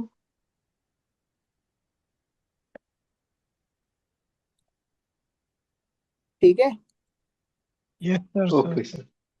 हाँ सर इसमें मतलब ऐसा है क्या, आपने जो बोला कि पहले वाले में कितना ऑप्शन है बता तेरे पास, तो उसके ऐसे जाएंगे हम लोग 6 × 5 × 4 ऐसे। हाँ, वही तो जो अभी ऊपर, ओके। जो ऊपर सीखा है एग्जैक्टली वही है, बस वहां पे ओके, नंबर्स था ओके। और यहाँ पे पीपल है, हाँ, कोई फर्क नहीं है। हाँ सर, ओके।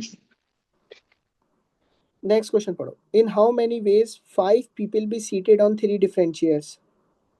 एग्जैक्टली ऊपर क्वेश्चन करा है जिसमें लिखा था कि 5 नंबर में से 3 नंबर हमें सेलेक्ट करने हैं, तो क्या होगा answer? 16। 5 × 4 × 3। Very good, very good. 5 × 4 × 3 कितना हुआ सर ये? 60, 60 आंसर हुआ। ठीक है, आ रहा है समझ में?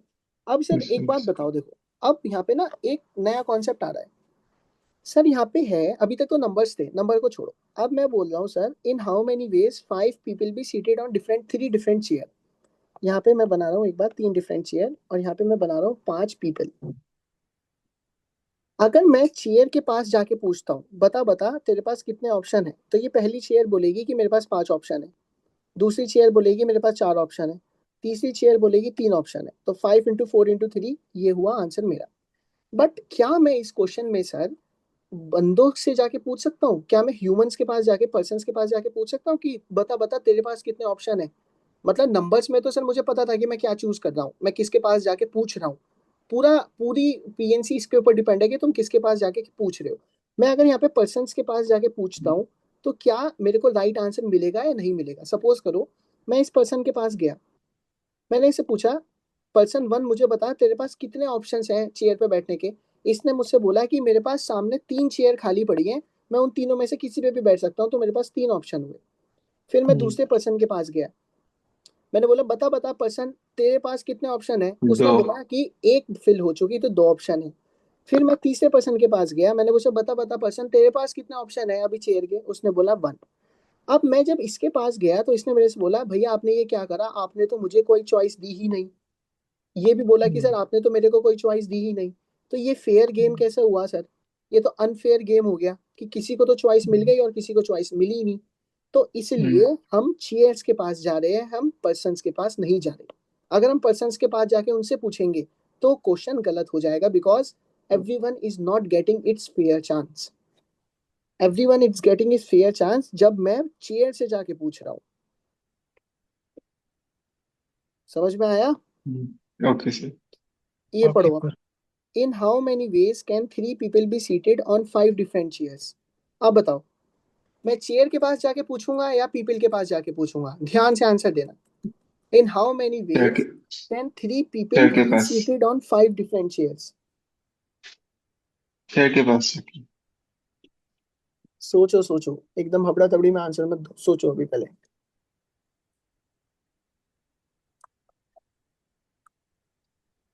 इन how many ways can 3 people be seated on 5 different chairs?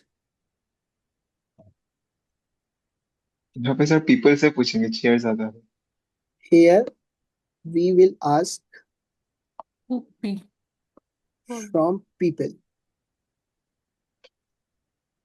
Not from chair.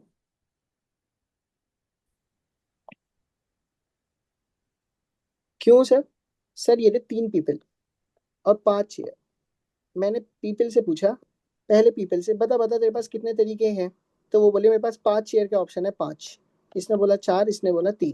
ठीक है, अगर मैं यहाँ पे चेयर से पूछता हूँ 1 2 3 4 5, मैंने बोला बता बता चेयर तेरे पास कितना पीपल बैठ सकते हैं, वो बोलेगी 3, ये बोलेगा 2, ये बोलेगा 1। तो इन दोनों के पास तो कोई ऑप्शन आया ही नहीं, तो ये हो गया गलत। तो किसके पास जाएंगे हम सर? पीपल के पास जाएंगे पूछने के लिए इस केस में। पर सर दोनों केस में, ऊपर वाला केस हो या नीचे वाला केस हो, ये हो या ये हो, आंसर सर दोनों में 60 ही आ रहा है। आंसर दोनों में 60 आ रहा है, क्योंकि सर अगर आप वो देखोगे P5 P3 ही होगा दोनों में। ऊपर वाले को रीड करा जाएगा 5 पीपल में से 3, 5 पीपल 3 चेयर पे कैसे बैठेंगे, 5 पीपल 3 चेयर पे कैसे बैठेंगे, ये ऊपर वाला रीड करा जाएगा। और नीचे वाला कैसे रीड करा जाएगा, ये कैसे रीड करा जाएगा? ये भी लिखा सर यही जाएगा 5P3, बट इसको रीड करने का क्या तरीका होगा? 5 चेयर पे 3 पीपल कैसे बैठेंगे? ऊपर वाला क्या बोल रहा है? 5 पीपल 3 चेयर पर कैसे बैठेंगे?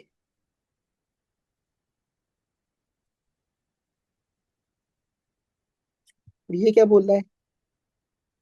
5 चेयर पर 3 पीपल कैसे बैठेंगे?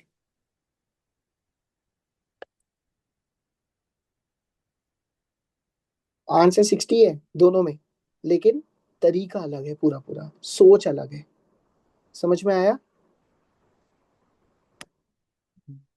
क्यों क्वेश्चन यस नहीं बनते सर। कभी? हम्म।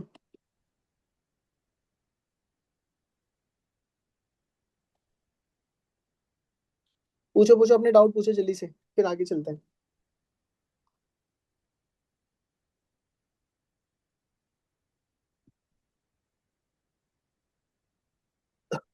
हेलो।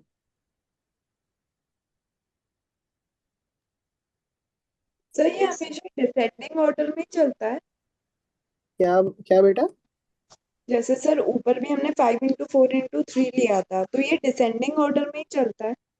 हाँ, डिसेंडिंग ऑर्डर में चलने का रीजन है ना, अगर मैं लेफ्ट साइड से स्टार्ट करता हूँ पूछना, तो इसको ज्यादा ऑप्शन है, उससे कम इससे कम। अगर मैं राइट साइड से स्टार्ट कर दूं पूछना कि तू बता तेरे पास कितने तरीके हैं, तो ये ऐसे ही स्टार्ट हो जाएगा चलना।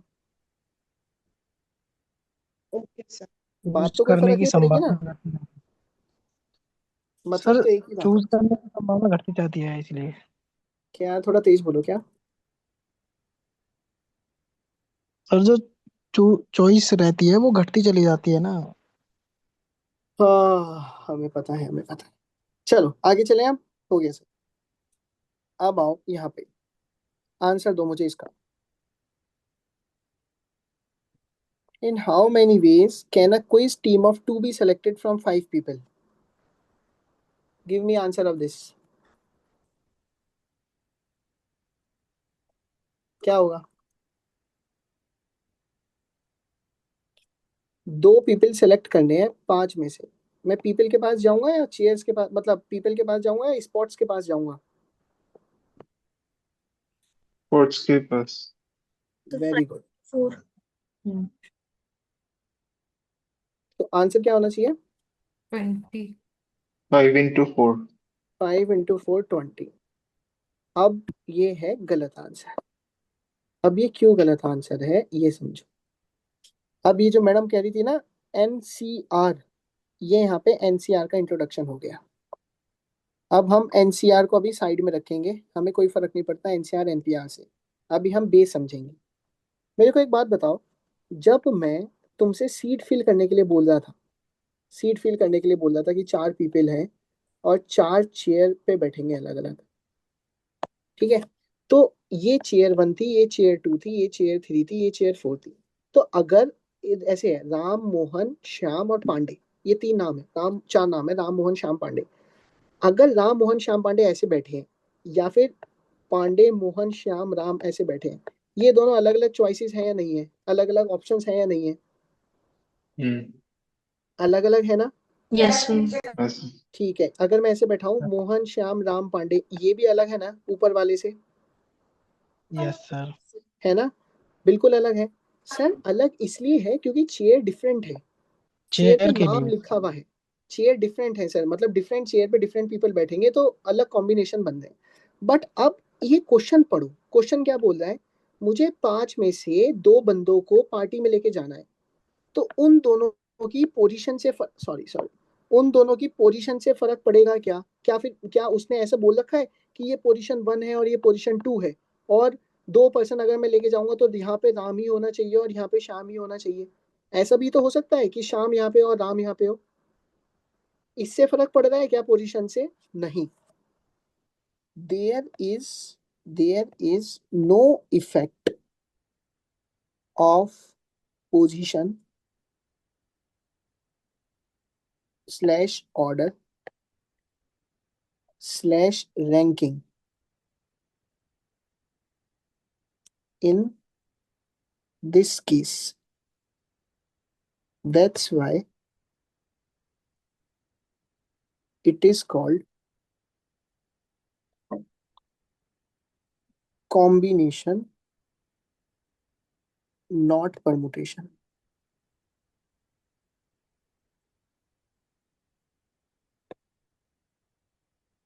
अभी ये लाइन लिखो, अभी इसको मैं और डिटेल में समझाता हूँ, अभी खत्म नहीं हुआ, अभी आंसर तो हमें पता ही नहीं चला कि आंसर क्या होगा, ठीक? अभी पहले ये लाइन लिखो बस जो मैंने लिखी है।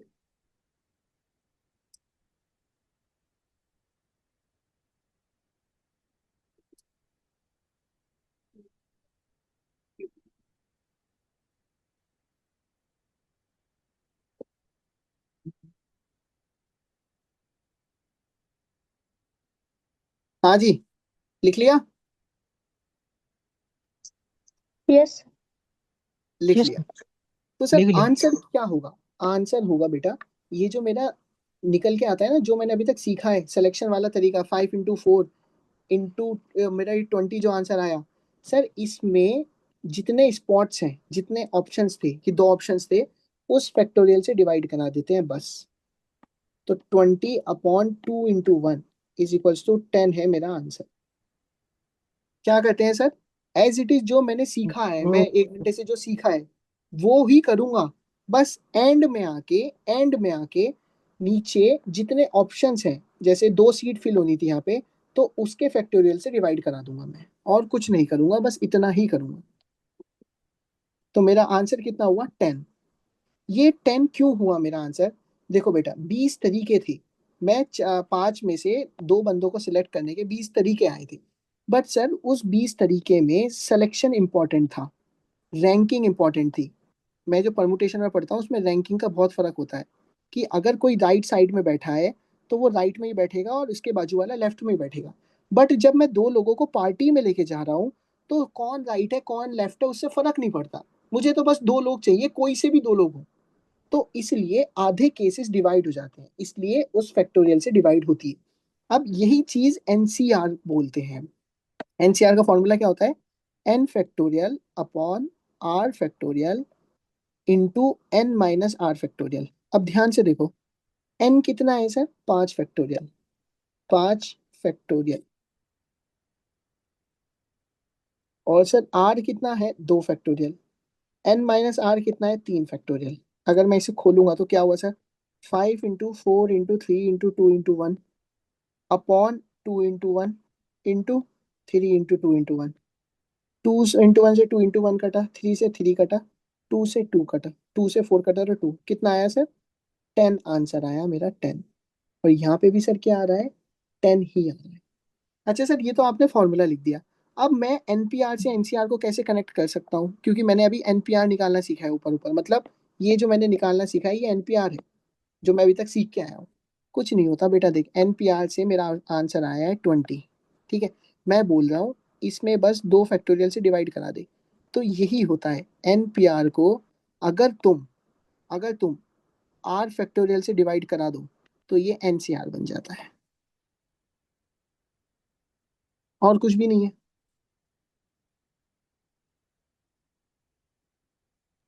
समझ में आया। सर ये 2 फैक्टोरियल वही है ना जो 2 बंदों को हमें सिलेक्ट करना था। हाँ हाँ, वेरी गुड। अगर यहाँ पे 3 बंदों को सिलेक्ट करना होता तो नीचे किससे डिवाइड होता, 3 फैक्टोरियल से, 3 × 2 × 1 होता फिर डिवाइड में। ये मैं तुम्हें फॉर्मूला बस लिखवा रहा हूँ, तुम्हें कोई फॉर्मूले की जरूरत नहीं है। तुम्हें क्या करना है, जो बिल्कुल बेस तुमने सीख रखा है, हर सीट पे जाके पूछो बता बता तेरे पास क्या ऑप्शन है। जब ऑप्शंस कंप्लीट होके आंसर निकल गया तो ये देखो उस ऑप्शन में, उस क्वेश्चन में सिलेक्शन इंपॉर्टेंट है या नहीं। अगर सिलेक्शन इंपॉर्टेंट है तो वही आंसर हुआ तुम्हारा। अगर सिलेक्शन इंपॉर्टेंट नहीं है, ऑर्डर रैंकिंग इंपॉर्टेंट नहीं है, तो बस उसको डिवाइड करा दो कितने से, सर जितना बंदे मैंने चूज करे हैं उतने से, खत्म। ये होता है एनपीआर और एनसीआर में फर्क, और कुछ भी नहीं होता। एनसीआर कहाँ से बना है सर, एनपीआर से ही बना है। एनपीआर की जो वैल्यू निकल के आती है उसमें मैं डिवाइड करा देता हूँ आर फैक्टोरियल से, तो मेरा एनसीआर बन जाता है। But we are not here to think about NPR और NCR, we are just here to think about कि हमारे कुछ ऑप्शंस, हमारे जो ऑप्शंस निकल के आ रहे हैं उससे हमें कुछ से डिवाइड कराना है, दैट्स इट। ये वाला एक और क्वेश्चन कराओ सर। हाँ एक नहीं, अभी तो बहुत सारे करेंगे, बहुत सारे, बस बेस समझ में आना चाहिए था। हाँ ठीक है, ये सर ये फॉर्मूला से मत बताइएगा, ये थोड़ा ज्यादा ये लग रहा है। हाँ बेटा क्या है ना मुझे ठीक है चलो, लिख देखो तुम्हारी मर्जी है, लिखो मत लिखो मत समझो फॉर्मूले से, जो मैं बोल रहा हूँ इस चीज पे फोकस करो, जो मैंने यहाँ पे यस सर। समझाया ना ये, इस चीज पे फोकस यस। करो बस। कैलकुलेटिंग एनपीआर एनसीआर, हटाओ हटाओ हटाओ हटाओ, इसे हटाओ, इसे हटाओ, इसे हटाओ। ओके ओके ओके ओके, ठीक है, 1 मिनट, एक काम करते हैं।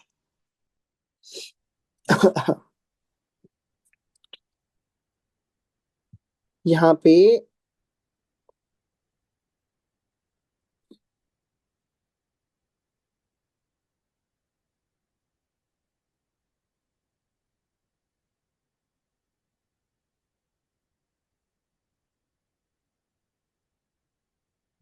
वन सर ये डांस कर टू रहे हैं क्या? 3 4 5 6, ये 6 बंदे हैं, ठीक है, ये टूरिस्ट है, tourist, terrorist. Tourist Babu, tourist not terrorist, ठीक है टूरिस्ट। चलो टूरिस्ट नहीं, ये काम करो, टूरिस्ट नहीं, ये गाइड है, गाइड, ठीक है। और ये है हमारी पार्लियामेंट, ठीक है, जैसा भी है। मैं पार्लियामेंट पे गया, मैंने बोला मुझे कोई 2 गाइड चाहिए, I want 2 guides to teach me or tour me the parliament, teach or tour me the parliament house, tour me the parliament house, ठीक है। तो मेरे पास कितने ऑप्शंस हैं, व्हाट इज माय आंसर, कितने ऑप्शंस 30 होंगे, कितनी रेंजेस होंगी? 6 into 5/6 factor।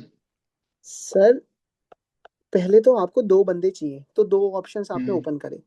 मैं इसके पास गया, बता बता तेरे पास कितने ऑप्शंस है, वो 6। बोला 6। फिर मैं इसके पास गया, बता बता कितने ऑप्शन है, वो बोला 5। तो ये तो हुआ 30, ये मेरा आंसर होना चाहिए था, बट मैं इससे सर डिवाइड कराऊंगा, किससे कराऊंगा सर, 2 फैक्टोरियल 6 से। 6 से नहीं, 2 फैक्टोरियल से। 2 फैक्टोरियल से क्यों सर, कितने बंदे हैं, 2 गाइड चाहिए, 2 ओके कितने ओके। चाहिए होती है उससे। तो आंसर कितना हुआ सर मेरा, 15। सर मतलब जितने चाहिए हम हमें उससे डिवाइड कर देना।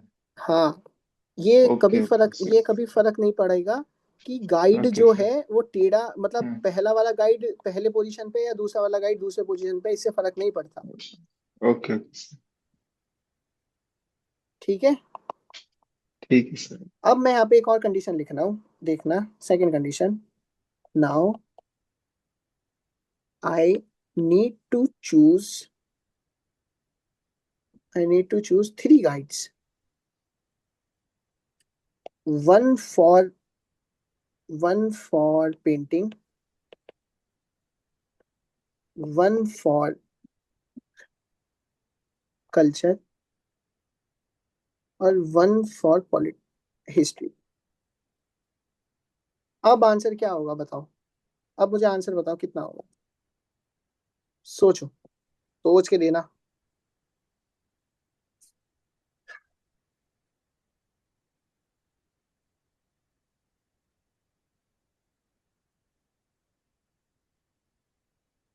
सर ऊपर का क्वेश्चन एडेड है, मतलब इसमें कि 5 गाइड्स हैं और एक पार्लियामेंट में जाना है। हाँ हाँ हाँ हाँ हाँ हाँ, ये तो ए है और ये बी है, ये 6 फिगर ये इंटू पूरा है। 5 into divide by 3। Sir 3 guide चाहिए, तो अच्छा 3 चाहिए 6 इंटू 5 इंटू 4, ये तो हुआ सर, इतना तो मुझे डिवाइड समझ बाई में आया। 3। 6 5 जा 30 और 30 4 जा 120। अब क्या 120 कंप्लीट आंसर है या इसे डिवाइडेड बाय 3 करेंगे? 3 डिवाइड। करेंगे सर। नहीं करेंगे। क्यों नहीं करेंगे सर? क्योंकि सर रैंकिंग ऑर्डर इंपॉर्टेंट है, एक पेंटिंग के लिए ही होना चाहिए, एक कल्चर के लिए ही होना चाहिए और एक हिस्ट्री के लिए ही होना चाहिए। ऑर्डर इंपॉर्टेंट है सर यहाँ पे। यहाँ पे मैं रैंडम किसी 3 को चूज नहीं कर सकता, या फिर 3 चूज कर रहा हूँ तो एक को मैंने पेंटिंग पे बैठा दिया, तो वो पेंटिंग पर ही रहेगा, वो कल्चर वाले जोन में नहीं जाएगा। और अगर मैंने एक को कल्चर में बैठा दिया तो वो कल्चर में ही रहेगा, पेंटिंग वाले जोन में नहीं आएगा। सर हाँ, सर ये 6 और 5 कहाँ से आया? क्योंकि यहाँ पे 6 गाइड्स हैं, 1 2 3 4 5 6। मैं पहले पोजीशन पे गया, मैंने पूछा हाँ भाई तेरे पास कितने ऑप्शन है गाइड को ले जाने के, तो बोले 6 गाइड खाली है, मैं 6 ऑप्शन से 6 तरीके से गाइड की पोजीशन भर सकता हूँ। फिर मैं सेकंड के पास गया, बता भाई तेरे पास कितने तरीके हैं, 5। फिर मैं थर्ड के पास गया, 4। टोटल कितने हैं, 120। अब इस क्वेश्चन में ऑर्डर एंड रैंकिंग इंपॉर्टेंट है, इसलिए मैंने डिवाइडेड बाय 3 नहीं करा। अगर ऑर्डर एंड रैंकिंग इंपॉर्टेंट नहीं होती तो मैं डिवाइडेड बाय 3 फैक्टोरियल पक्का करता, पक्का। Okay sir. ये पता कैसे लगता है कि सर कहाँ करना है कहाँ नहीं करना? ऑर्डर, हाँ ranking, position, specific point given हो तो उसमें डिवाइड नहीं होता।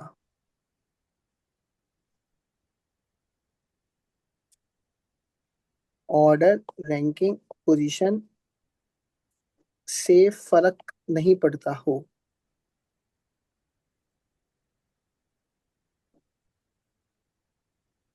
तो डिवाइड होता है। ठीक है, एक और क्वेश्चन करें इसका जल्दी से। सर ये Yes, लिख sir. लेते हैं 2 मिनट से। हाँ हाँ हाँ, बाद में नोटेशन फाइल से लिखना, अभी मत लिखो। Okay, sir. अभी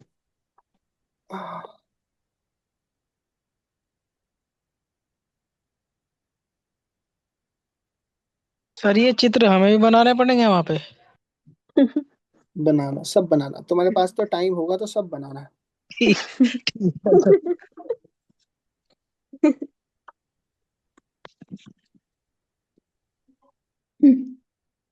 students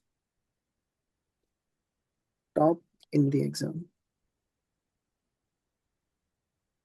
with rank 1 and rank 2. Now, what are the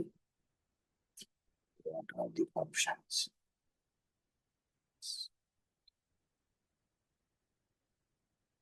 answer दो। 7 बंदे हैं, 7 में से कोई 2 टॉप कर रहे हैं पेपर को। ये स्टूडेंट्स हैं, 7 स्टूडेंट्स हैं, 7 में से कोई 2 स्टूडेंट टॉप कर रहे हैं। एक रैंक 1 आ रहा है और दूसरा रैंक 2 आ रहा है। एक रैंक 1 है और एक रैंक 2 है, तो मेरा आंसर क्या होगा?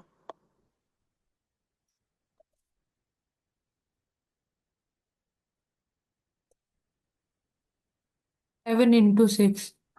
Very good. 7 into 6 is my final answer. 42 ways. ठीक है, अब इसी क्वेश्चन में मैं बोल देता हूँ 2 स्टूडेंट्स टॉप कर रहे हैं। 2 students top the paper, but ranking नहीं गिवन। रैंकिंग नहीं गिवन, तो आंसर क्या होगा? So 7 into 6 by 2. 21 सर। आ गया समझ में अब? सर ये ठीक हमने है, 7 into 6 क्यों किया है? क्योंकि बेटा 6 स्टूडेंट्स हैं और 2 ऑप्शंस हैं, तो मैं इस ऑप्शन के पास जाके पूछूंगा कि बता बता तेरे पास कितने स्टूडेंट्स आ सकते हैं, तो वो बोलेगा 7। फिर मैं दूसरे पक के पास जाऊंगा, बता बता कितने आ सकते हैं, वो बोलेगा 6। इसलिए ये तो पूरा बेसिक समझते में आ रहे हैं हम अभी यार। सर एक क्वेश्चन पूछना था सर। यहाँ पे आपने ऊपर बोला कि रैंक 1 एंड रैंक 2 है और नीचे बोला कि 2 students top the top paper. कर रहे हैं बस, टॉप मतलब रैंक 1 रैंक 2 मतलब नहीं, टॉप केवल टॉप 5 टॉप 6 ऐसा भी हो सकते हैं हाँ मतलब। टॉप 2, सीधे ओके टॉप 2 में आ रहे हैं। ओके। चलो छोड़ो, आगे आ जाओ जल्दी से। In how many ways can A, B, C, D, E be seated along a row facing the same direction if it is known that there are as many people to the left of A as to his right? बताओ क्या होगा? समझो question को। Sir 5 लोग हैं, 5 seat है sir मेरे पास, और 5 ही लोग हैं मेरे पास, A, B, C, D, E। But एक कंडीशन दे दी। कंडीशन क्या दे दी? कि ए के लेफ्ट में जितने बंदे होंगे उतने ही ए के राइट में बंदे होंगे। तो क्या ए की पोजीशन फिक्स कर दी या नहीं करी? कर दी सर, यस सर, मिडिल कर दी। में होगा वो। ए की पोजीशन सर फिक्स कर दी यहाँ पे। अब मैं इसके पास गया, बता बता तेरे पास कितने तरीके हैं, ऑप्शंस हैं बैठाने के। वो क्या जवाब देगा? एक, नहीं 4। सॉरी 2। और है सर। अब मैं इसके पास गया, बता बता तेरे पास कितने तरीके हैं बैठाने के, क्या आंसर देगा? 2, 2 2 और 1। 1। 4 फैक्टोरियल इज माय आंसर। ठीक है, okay. Yes sir.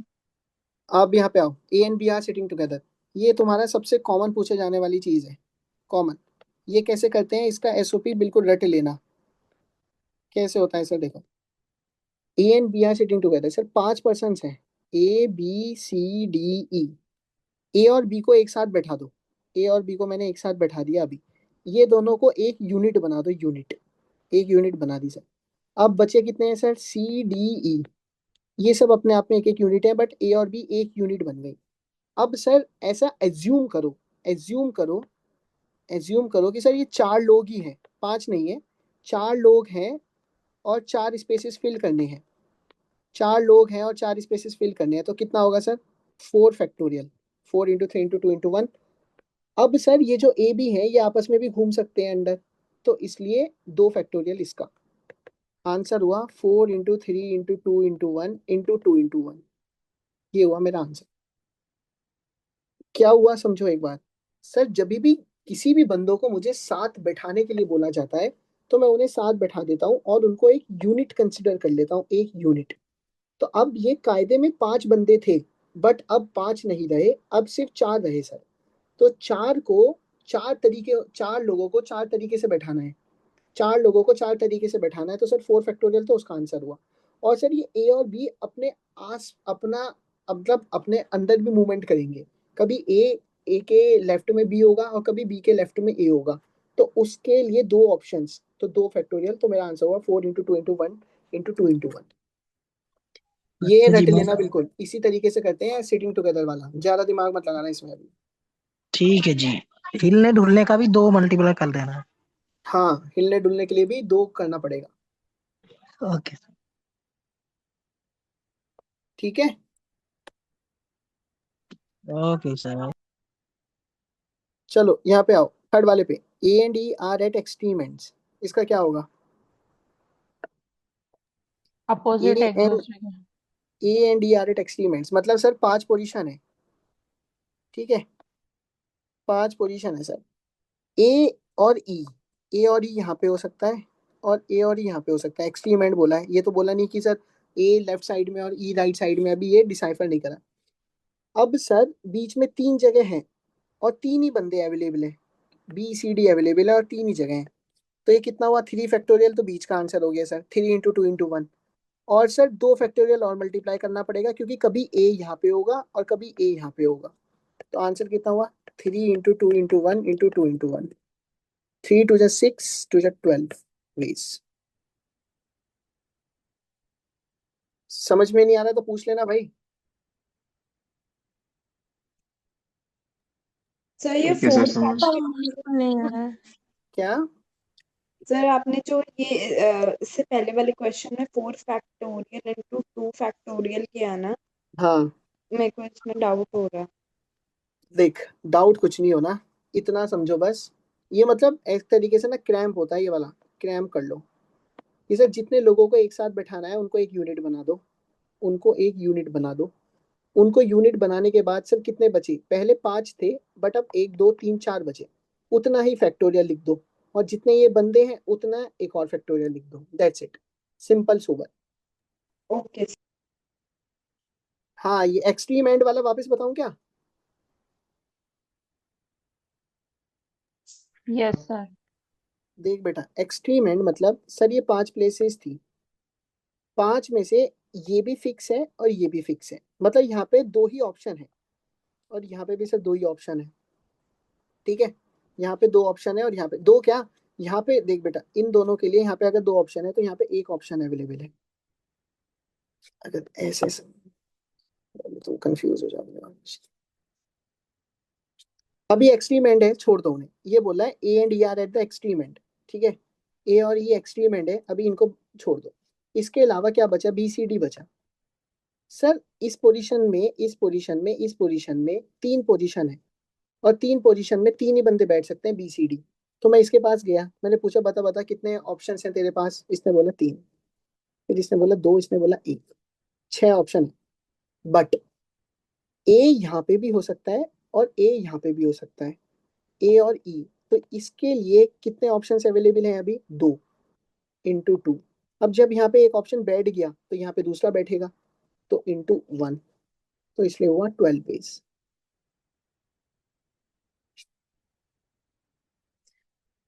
Extreme and में ना बेटा, जो साइड में बैठ रहे हैं अलग, जैसे ये वाला साथ बैठने वाला था, ऐसे ही एक्सट्रीम एंड वाला भी देख लो कि सर जो अलग अलग किनारों पे बैठ रहे हैं उतना फैक्टोरियल अलग से लिख लो और जो बीच में बचे उतना फैक्टोरियल अलग से लिख लो। Okay sir. ठीक है? Yes sir. सर अगर ये जो अलग अलग बैठे हैं दोनों किनारों पर, अगर ये 3 होते तो फिर 3 से करते मल्टीप्लाई। अच्छा, ये 3 3 बंदे इंटू बैठ सकते हैं। हाँ, तब क्या होता? 3 इंटू 2 होता, वेरी गुड, 3 इंटू 2 हो सकता था। जैसे मान एक कुर्सी पे 3 बैठने लगे समझ ऐसे। गया, मैं समझ गया, वो 3 into 2 ही होता ओके है। सर। चलो एक काम करते हैं, कुर्सी टूट जाती तो? 1 मिनट का ब्रेक लेते हैं अभी। अभी 1 मिनट का ब्रेक लेते हैं, ठीक है? इतने इस जितना पढ़ा है इसको ओके प्रोसेस सर। करो।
चलो आगे चलें।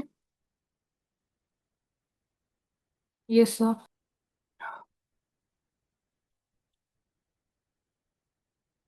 ठीक है। हम्म, अभी ये दोनों तो तुम्हारे काम के नहीं है, इन दोनों को हटा दो। इन दोनों को हटा दो एक बार। मुझे ये वाले का आंसर दो। Fifth, A is not a neighbour of B, इसको क्या करेंगे? A is not a neighbour of B को क्या करेंगे?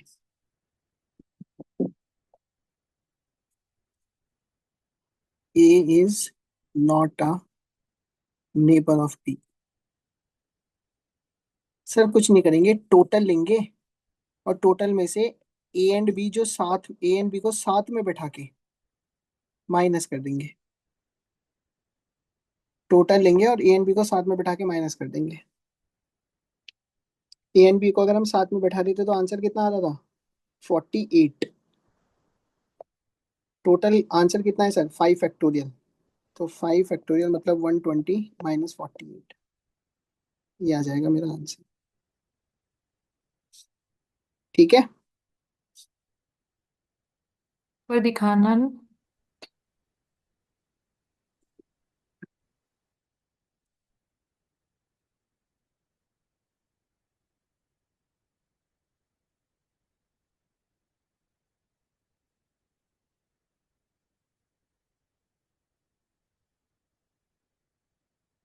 चले आगे चले अब।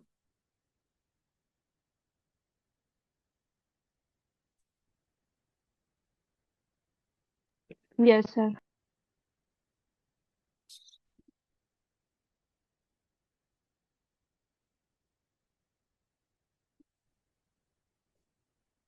There are 5 P Q R S T.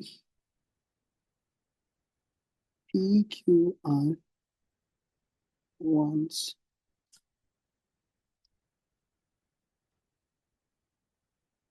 sit together always. How many ways are there for this? हाँ, आंसर बताओ क्या होगा? P Q R S T 5 people हैं और 3 एक साथ बैठना चाहते हैं। 3 wants to sit together। तो क्या होगा सर? पी क्यू आर एक यूनिट बन जाएंगे। एक यूनिट है एस और एक यूनिट है टी। कितनी यूनिट हो गई सर? 3 यूनिट हो गई, तो 3 फैक्टोरियल। और सर पी क्यू आर आपस में भी घूमेंगे, 3 है तो 3 फैक्टोरियल। 3 × 2 × 1 × 3 × 2 × 1, 36 आंसर। कोई दिक्कत? No sir. No sir.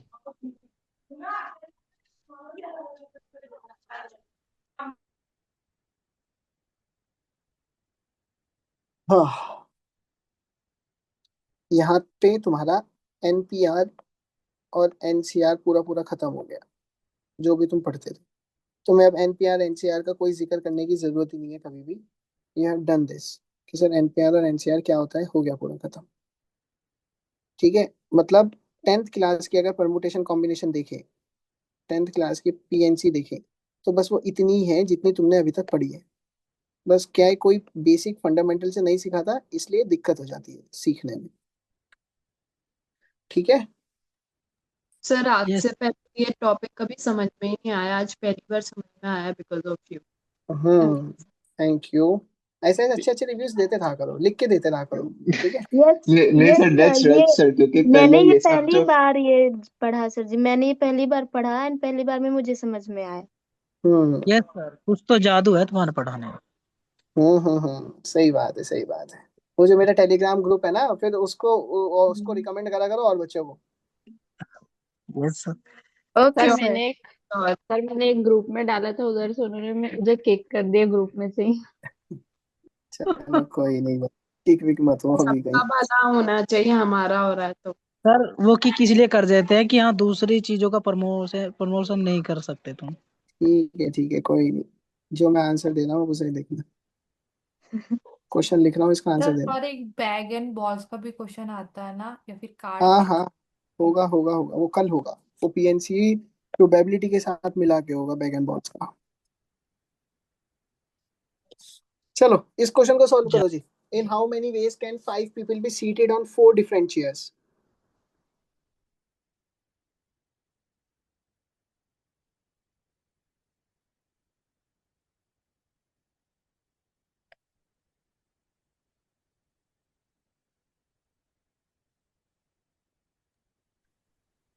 Sir 20।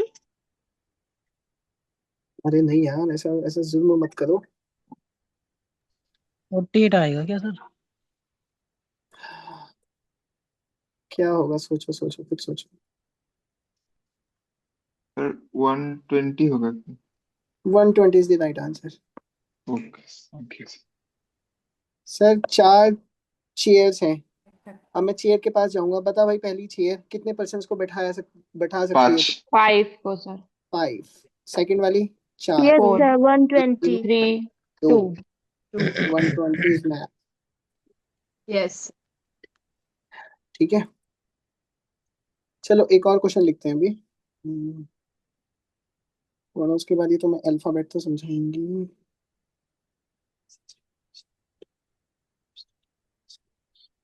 अच्छा हाँ, ये थे ना अभी और क्वेश्चन। ठीक है, लो ये वाला क्वेश्चन करो। First question.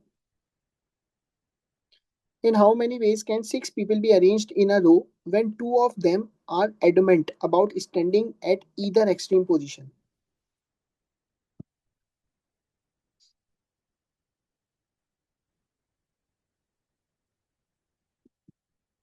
सर 6 लोग हैं, 1 2 3 4 5 6।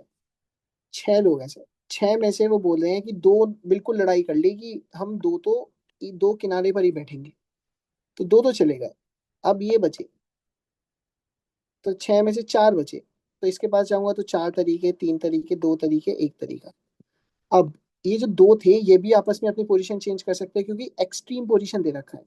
अगर ऐसा मुझे स्पेसिफिक देता ना कि ए एक्सट्रीम लेफ्ट में बैठता है और बी एक्सट्रीम राइट में, तो दो नहीं होता, एक ही होता। लेकिन अब मुझे दो से 48। मल्टीप्लाई कराना पड़ेगा। 4 × 3 × 2 × 1 × 2। 4 3 × 12 48 सर। × 2 × 4। 48 is my answer.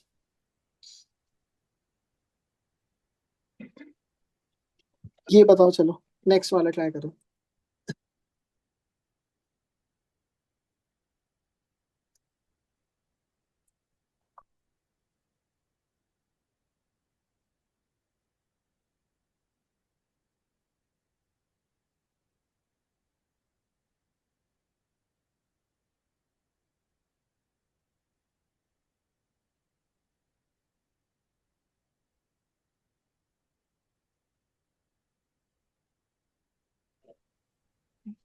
दो सौ से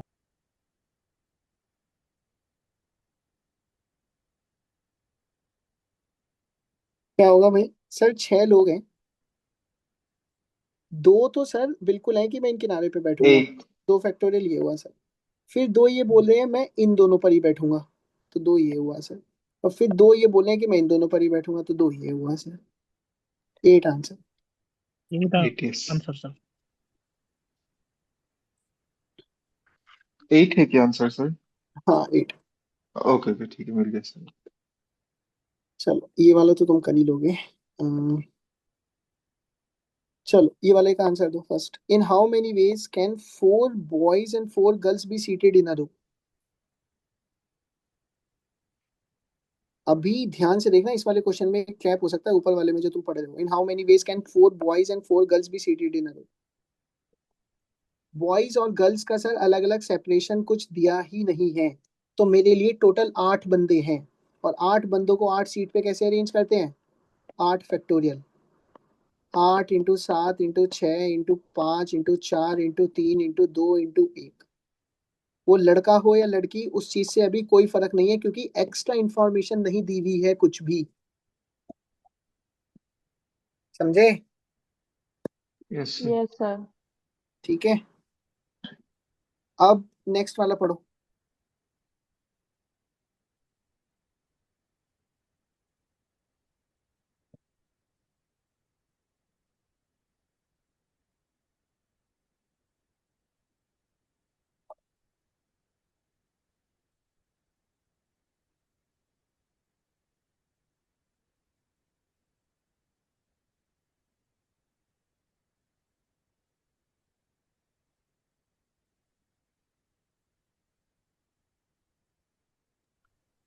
ओके सर। क्या हो रहा है? आंसर क्या आ रहा है? सर इसको जो बोल रहे हैं 4 गर्ल्स को फोर एक साथ बैठा है, तो उसको हम फैक्टोरियल एक एक एक पकड़ लेंगे ना। There are 4 boys and 4 girls to be arranged in a row. If all the 4 girls have to be together, in how many ways can the arrangement be done? Simple, जैसा भी सीखा था। सर चारों लड़कियों को एक यूनिट बना दो, ए वही बी सर। सी डी, ये रही 4 लड़कियां। फिर सर 4 बॉयज हैं, पी क्यू आर एस, ये सर अलग अलग यूनिट हो गए। तो टोटल कितना हुआ सर? 5 फैक्टोरियल इनटू ये 4 लड़के आपस में मूवमेंट करेंगी, 4 फैक्टोरियल। ये था मेरा आंसर।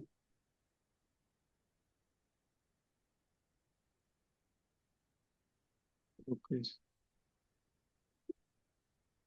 ठीक है। Okay sir. कैसे प्रूफ समझेगी सर? अरे वही सिटिंग टुगेदर, जो सिटिंग टुगेदर में सीखा था ना, बस वही कॉन्सेप्ट लगा दो। सिटिंग टुगेदर है और कुछ भी नहीं है, देने का रिप्रेजेंटेशन अलग है, बस सिटिंग टुगेदर है। ठीक है। Okay sir. Okay sir. अब यहाँ पे आओ एक बार इस वाले क्वेश्चन में। ये वाला क्वेश्चन तो छोड़ देना, तुम्हारे लेवल से ऊपर है। ये बताना, there are 4 boys and 4 girls to be arranged in a row, in how many ways can they be seated alternatively?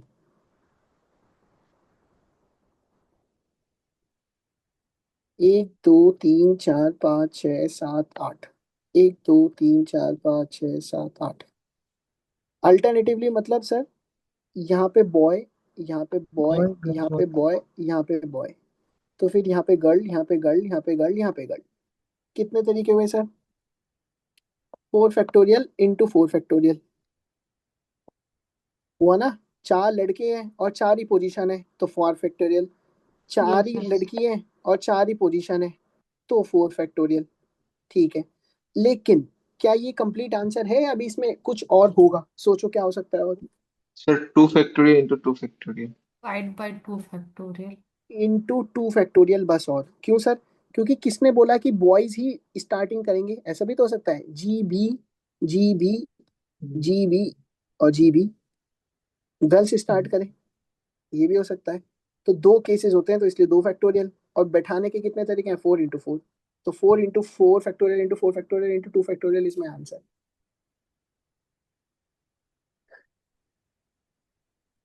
ठीक है। Okay sir.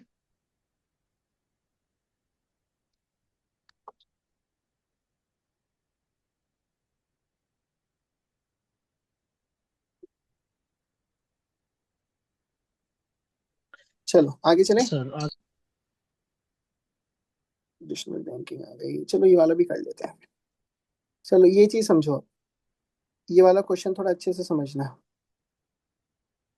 इसका भी एसओपी है, डायरेक्ट बता देता हूँ। क्वेश्चन पढ़ो पहले क्या बोल रहा है। There are 4 boys and 4 girls to be arranged in a row. In how many ways can they be seated if no 2 girls are together. Question का टाइप क्या हुआ? जब भी दो लोग साथ नहीं बैठते, no two girls, no 2 girls are together. Pair करके सब्ट्रैक्ट कर दो टोटल। नहीं नहीं नहीं नहीं बेटा, इसमें ये नहीं करेंगे। इसमें ये इसलिए नहीं करेंगे क्योंकि गर्ल्स ज्यादा हैं। वो तब करते थे जब गर्ल्स 2 हैं और दोनों को ही एक साथ नहीं बैठना। 2 ही गर्ल्स हैं और दोनों को एक साथ नहीं बैठना। बट यहाँ पे गर्ल्स ज्यादा हैं, 4 गर्ल्स हैं। और हम ये बोल रहे हैं कि कोई भी 2 एक साथ नहीं बैठेंगी, मतलब गर्ल्स हो ही नहीं सकती एक साथ। तो बिल्कुल एक एसओपी होती है, सिंपल से देखो। जिसको साथ नहीं बैठना वो कौन है सर? 2 गर्ल्स एक साथ नहीं बैठ सकती। तो हम क्या करते हैं सर, हम पहले गर्ल्स को अलग अलग बैठा देंगे। एक गर्ल, एक गर्ल, एक गर्ल, एक गर्ल। ये सर 4 गर्ल्स बैठा दी हमने। ठीक है, मतलब जो कभी एक साथ नहीं बैठ सकती उनको बैठा दिया। अब सर इनके बीच में ये 5 स्पेसेस हैं। इनके बीच में ये 5 स्पेसेस हैं, 5 स्पेसेस। इन 5 स्पेसेस में बॉयज बैठेंगे, बॉयज। इन 5 स्पेसेस में बॉयज बैठेंगे। तो अब बिल्कुल जो हमने बेसिक सीखा है, 5 स्पेस में 4 बॉयज को बैठाना है, 5 स्पेसेस में 4 बॉयज को बैठाना है। तो क्या आंसर होना चाहिए? ये होना चाहिए। हम्म। इनटू ये 4 गर्ल्स है सर, ये आपस में मूवमेंट कर सकती है, 4 फैक्टोरियल। ये है इस क्वेश्चन का आंसर।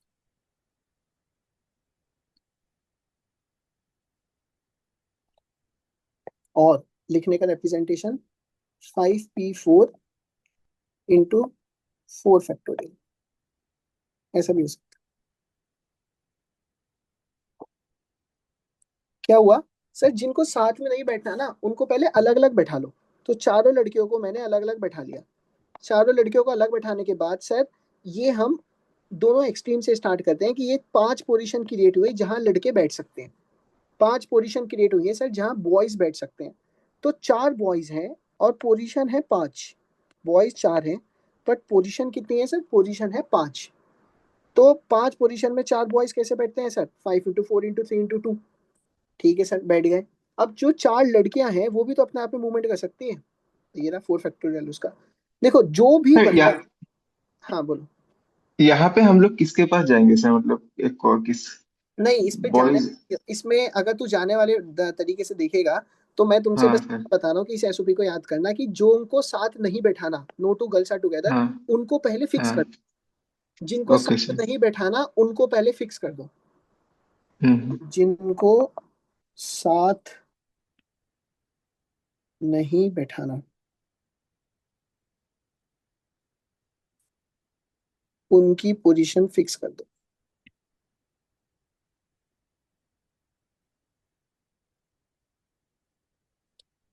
That's it. अब ये ना इतना तुम्हारा कॉमन सेंस होना चाहिए। अब तुमने इतना सीख लिया हम्म। कि सर अगर 4 5 बॉयज हैं या फिर मैं किसी की पोजीशन फिक्स कर रहा हूँ और गर्ल्स ही है, तो ये 4 फैक्टोरियल मल्टीप्लाई मतलब तुम्हें खुद ही कर लेना चाहिए था। मतलब इसमें क्वेरी नहीं आनी चाहिए कि 4 फैक्टोरियल मल्टीप्लाई क्यों होगा, क्योंकि सर 4 लड़कियां भी तो उथल पुथल कर सकती हैं इधर उधर बैठने में। तो उनके पास 4 हम्म। ऑप्शंस हैं, तो 4 × 3 × 2 × 1। ये चीज समझ में आई? हम्म। ठीक है, बस इतना ही समझ में।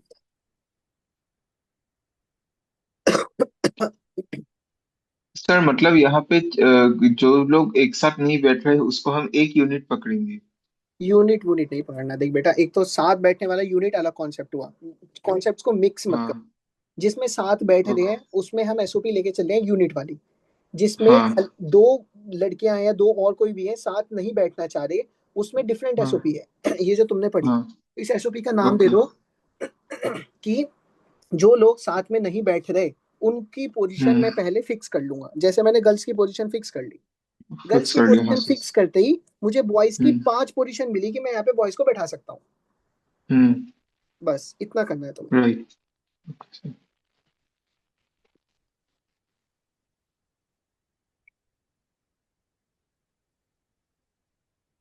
ठीक है, चलो हो गया।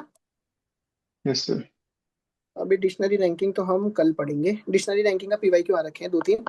और अब एक बार जितना तुमने आज पढ़ा है उसके बेसिस पे 2023 का पीएनसी उठा के देखना, और तुम लोग देखोगे मतलब कल के बाद तो तुम लोग ऑलमोस्ट 80% क्वेश्चन कर लोगे। आज की क्लास के बाद तुम लोग 60 से 70% क्वेश्चन टच कर सकते हो पीएनसी के, जो भी क्वेश्चन आए हुए हैं 2023 में। Okay sir yes sir. अब ये जो क्वेश्चन हैं डिक्शनरी रैंकिंग के, डिक्शनरी रैंकिंग ये मैं नेक्स्ट क्लास में कल पढ़ाऊंगा। कर okay sir thank you sir dictionary ranking next class में पढ़ेंगे हम, और नेक्स्ट क्लास में प्रोबेबिलिटी भी पढ़ेंगे। तो बढ़िया कॉन्सेप्ट होने वाला है, मजा आएगा उसे पढ़ने में। आज का समझ में आया। अब थैंक आज की ये जो एनोटेशन फाइल है ये मैं तुम्हें फॉरवर्ड कर दूंगा तुम लोगों को, तो यही तुम्हारे नोट्स हैं, यहीं पे तुम्हारा आंसर भी गिवन है, सब कुछ यही है। ओके सर ठीक है, यही सब थैंक कुछ यू है सर। चलो। सर एक मेरी था, जैसे रीजनिंग में रहता है ना कि जो सिटिंग अरेंजमेंट वाला, तो वो भी इससे आप पार्ट होगा ना रीजनिंग क्या का। बेटा वापस बोलना। जो सर सिटिंग अरेंजमेंट वाला होता है कि एक रो में आपको सिटिंग अरेंज या सर्कुलर मोशन ऑफ सिटिंग होता है, तो वो भी आप हाँ, एक्सप्लेन आउट करेंगे ना कि उसके लिए तो इसका कोई कॉन्सेप्ट का कोई रिक्वायरमेंट है नहीं। नहीं नहीं, इस कॉन्सेप्ट की नहीं है, वो तो अपने आप में रीजनिंग का टॉपिक है। जब हम रीजनिंग स्टार्ट करेंगे नेक्स्ट टू नेक्स्ट क्लास से, तो तब समझेंगे वो वाला। हमारी थर्सडे सिटिंग से इन रीजनिंग स्टार्ट हो जाएगी। अभी तक सिर्फ क्वांटिटेटिव एप्टीट्यूड चल रहा है ना, यस सर। रीजनिंग बची है पूरी पूरी, तो तब से रीजनिंग पढ़ेंगे। ठीक है। उसके बाद चलेंगे सर। Okay sir. चलो भाई, ठीक है, चले हम। Thank you sir. तो इसका bye sir, sheet good night. कैसे मिलेगा, मतलब कब तक मिल जाएगा? इसकी शीट नहीं मिलेगी यार, इस बार तो तुमने खुद ही इतने क्वेश्चंस कर लिए, इसकी शीट पे लेके क्या करोगे? ये तुमने इतने सारे क्वेश्चंस कर लिए हैं, ये मतलब इसके बहुत है बस। पीवाईक्यू कैसे हाँ, एनालाइज करेंगे, इसके परमुटेशन और नहीं, कॉम्बिनेशन? इसके बस पीवाईक्यू करो। 2023 का पेपर उठाओ क्योंकि मेजोरिटी ऑफ द क्वेश्चन उसमें ही आ रखे हैं। बस पीवाईक्यू करो, इसके और कुछ मत करो। ये जो तुमने कर लिया इतने ही कॉन्सेप्ट है, तुम बस इसी को ही रिवाइज करते रहना। इन्हीं को रिवाइज करोगे तो तुम्हारी शीट का रिवीजन इतना ही है, क्योंकि अब कुछ भी नहीं बचा इसके अलावा जो मैं शीट में डाल के दूंगा। मतलब यही सारे कॉन्सेप्ट होते हैं जो शीट में आएंगे, तुम फटाफट सॉल्व कर लोगे। इससे अच्छा तो इसी को रिवाइज करो। वो प्रैक्टिस शीट जो बोलते हैं उसको उसको बोल रहे हो क्या हाँ आप? हाँ, प्रैक्टिस शीट की वर्कशीट की जरूरत नहीं है इस वाले टॉपिक में, ये बोल जी रहा जी हूँ जी मैं। जी। सर एक ओके। बार ये सेम पीडीएफ आप बिना एनोटेशन के भी सेंड कर दीजिएगा, प्रैक्टिस करने में इजी होगा। बिना बिना एनोटेशन की? ठीक है, हम्म। चल मैं कर दूंगा, वो भी कर दूंगा। ओके। ओके। वो और आपको कुछ? क्वेश्चन भेजे थे पीवाईक्यू के, आप बोल रहे थे क्लास में बताओगे। काजल वर्मा? जी सर। हाँ यार, वो मैं ना तेरे को सॉल्यूशन भेजता हूँ। वो जो क्वेश्चन था वो कौन सा क्वेश्चन था? वो किसका, टीएसडी का था, किसका था? हाँ सर, टाइम एंड वर्क का था। टीएसडी का था। अरे उसमें ना, सर। मैं बता रहा हूँ, देखो उसमें ओरली मैं बता रहा हूँ, उसमें ये था कि एक पर्टिकुलर वो बोला था कि एक बच्चा कुछ कुछ स्पीड से जा रहा है और ट्रेन जा रही है। ठीक है, तो इस तरीके से जब सेम डायरेक्शन में बच्चा भी बाइक से जा रहा है और ट्रेन भी बाइक से जा रही है, तो इस डायरेक्शन में सिर्फ ट्रेन की लेंथ को डिस्टेंस मानेंगे और रिलेटिव स्पीड लेंगे दोनों की। तो पहला कॉन्सेप्ट ये लगा ले कि रिलेटिव स्पीड लेंगे और ट्रेन की लेंथ को मान के कुछ ना कुछ यूनिट निकल के आएगी।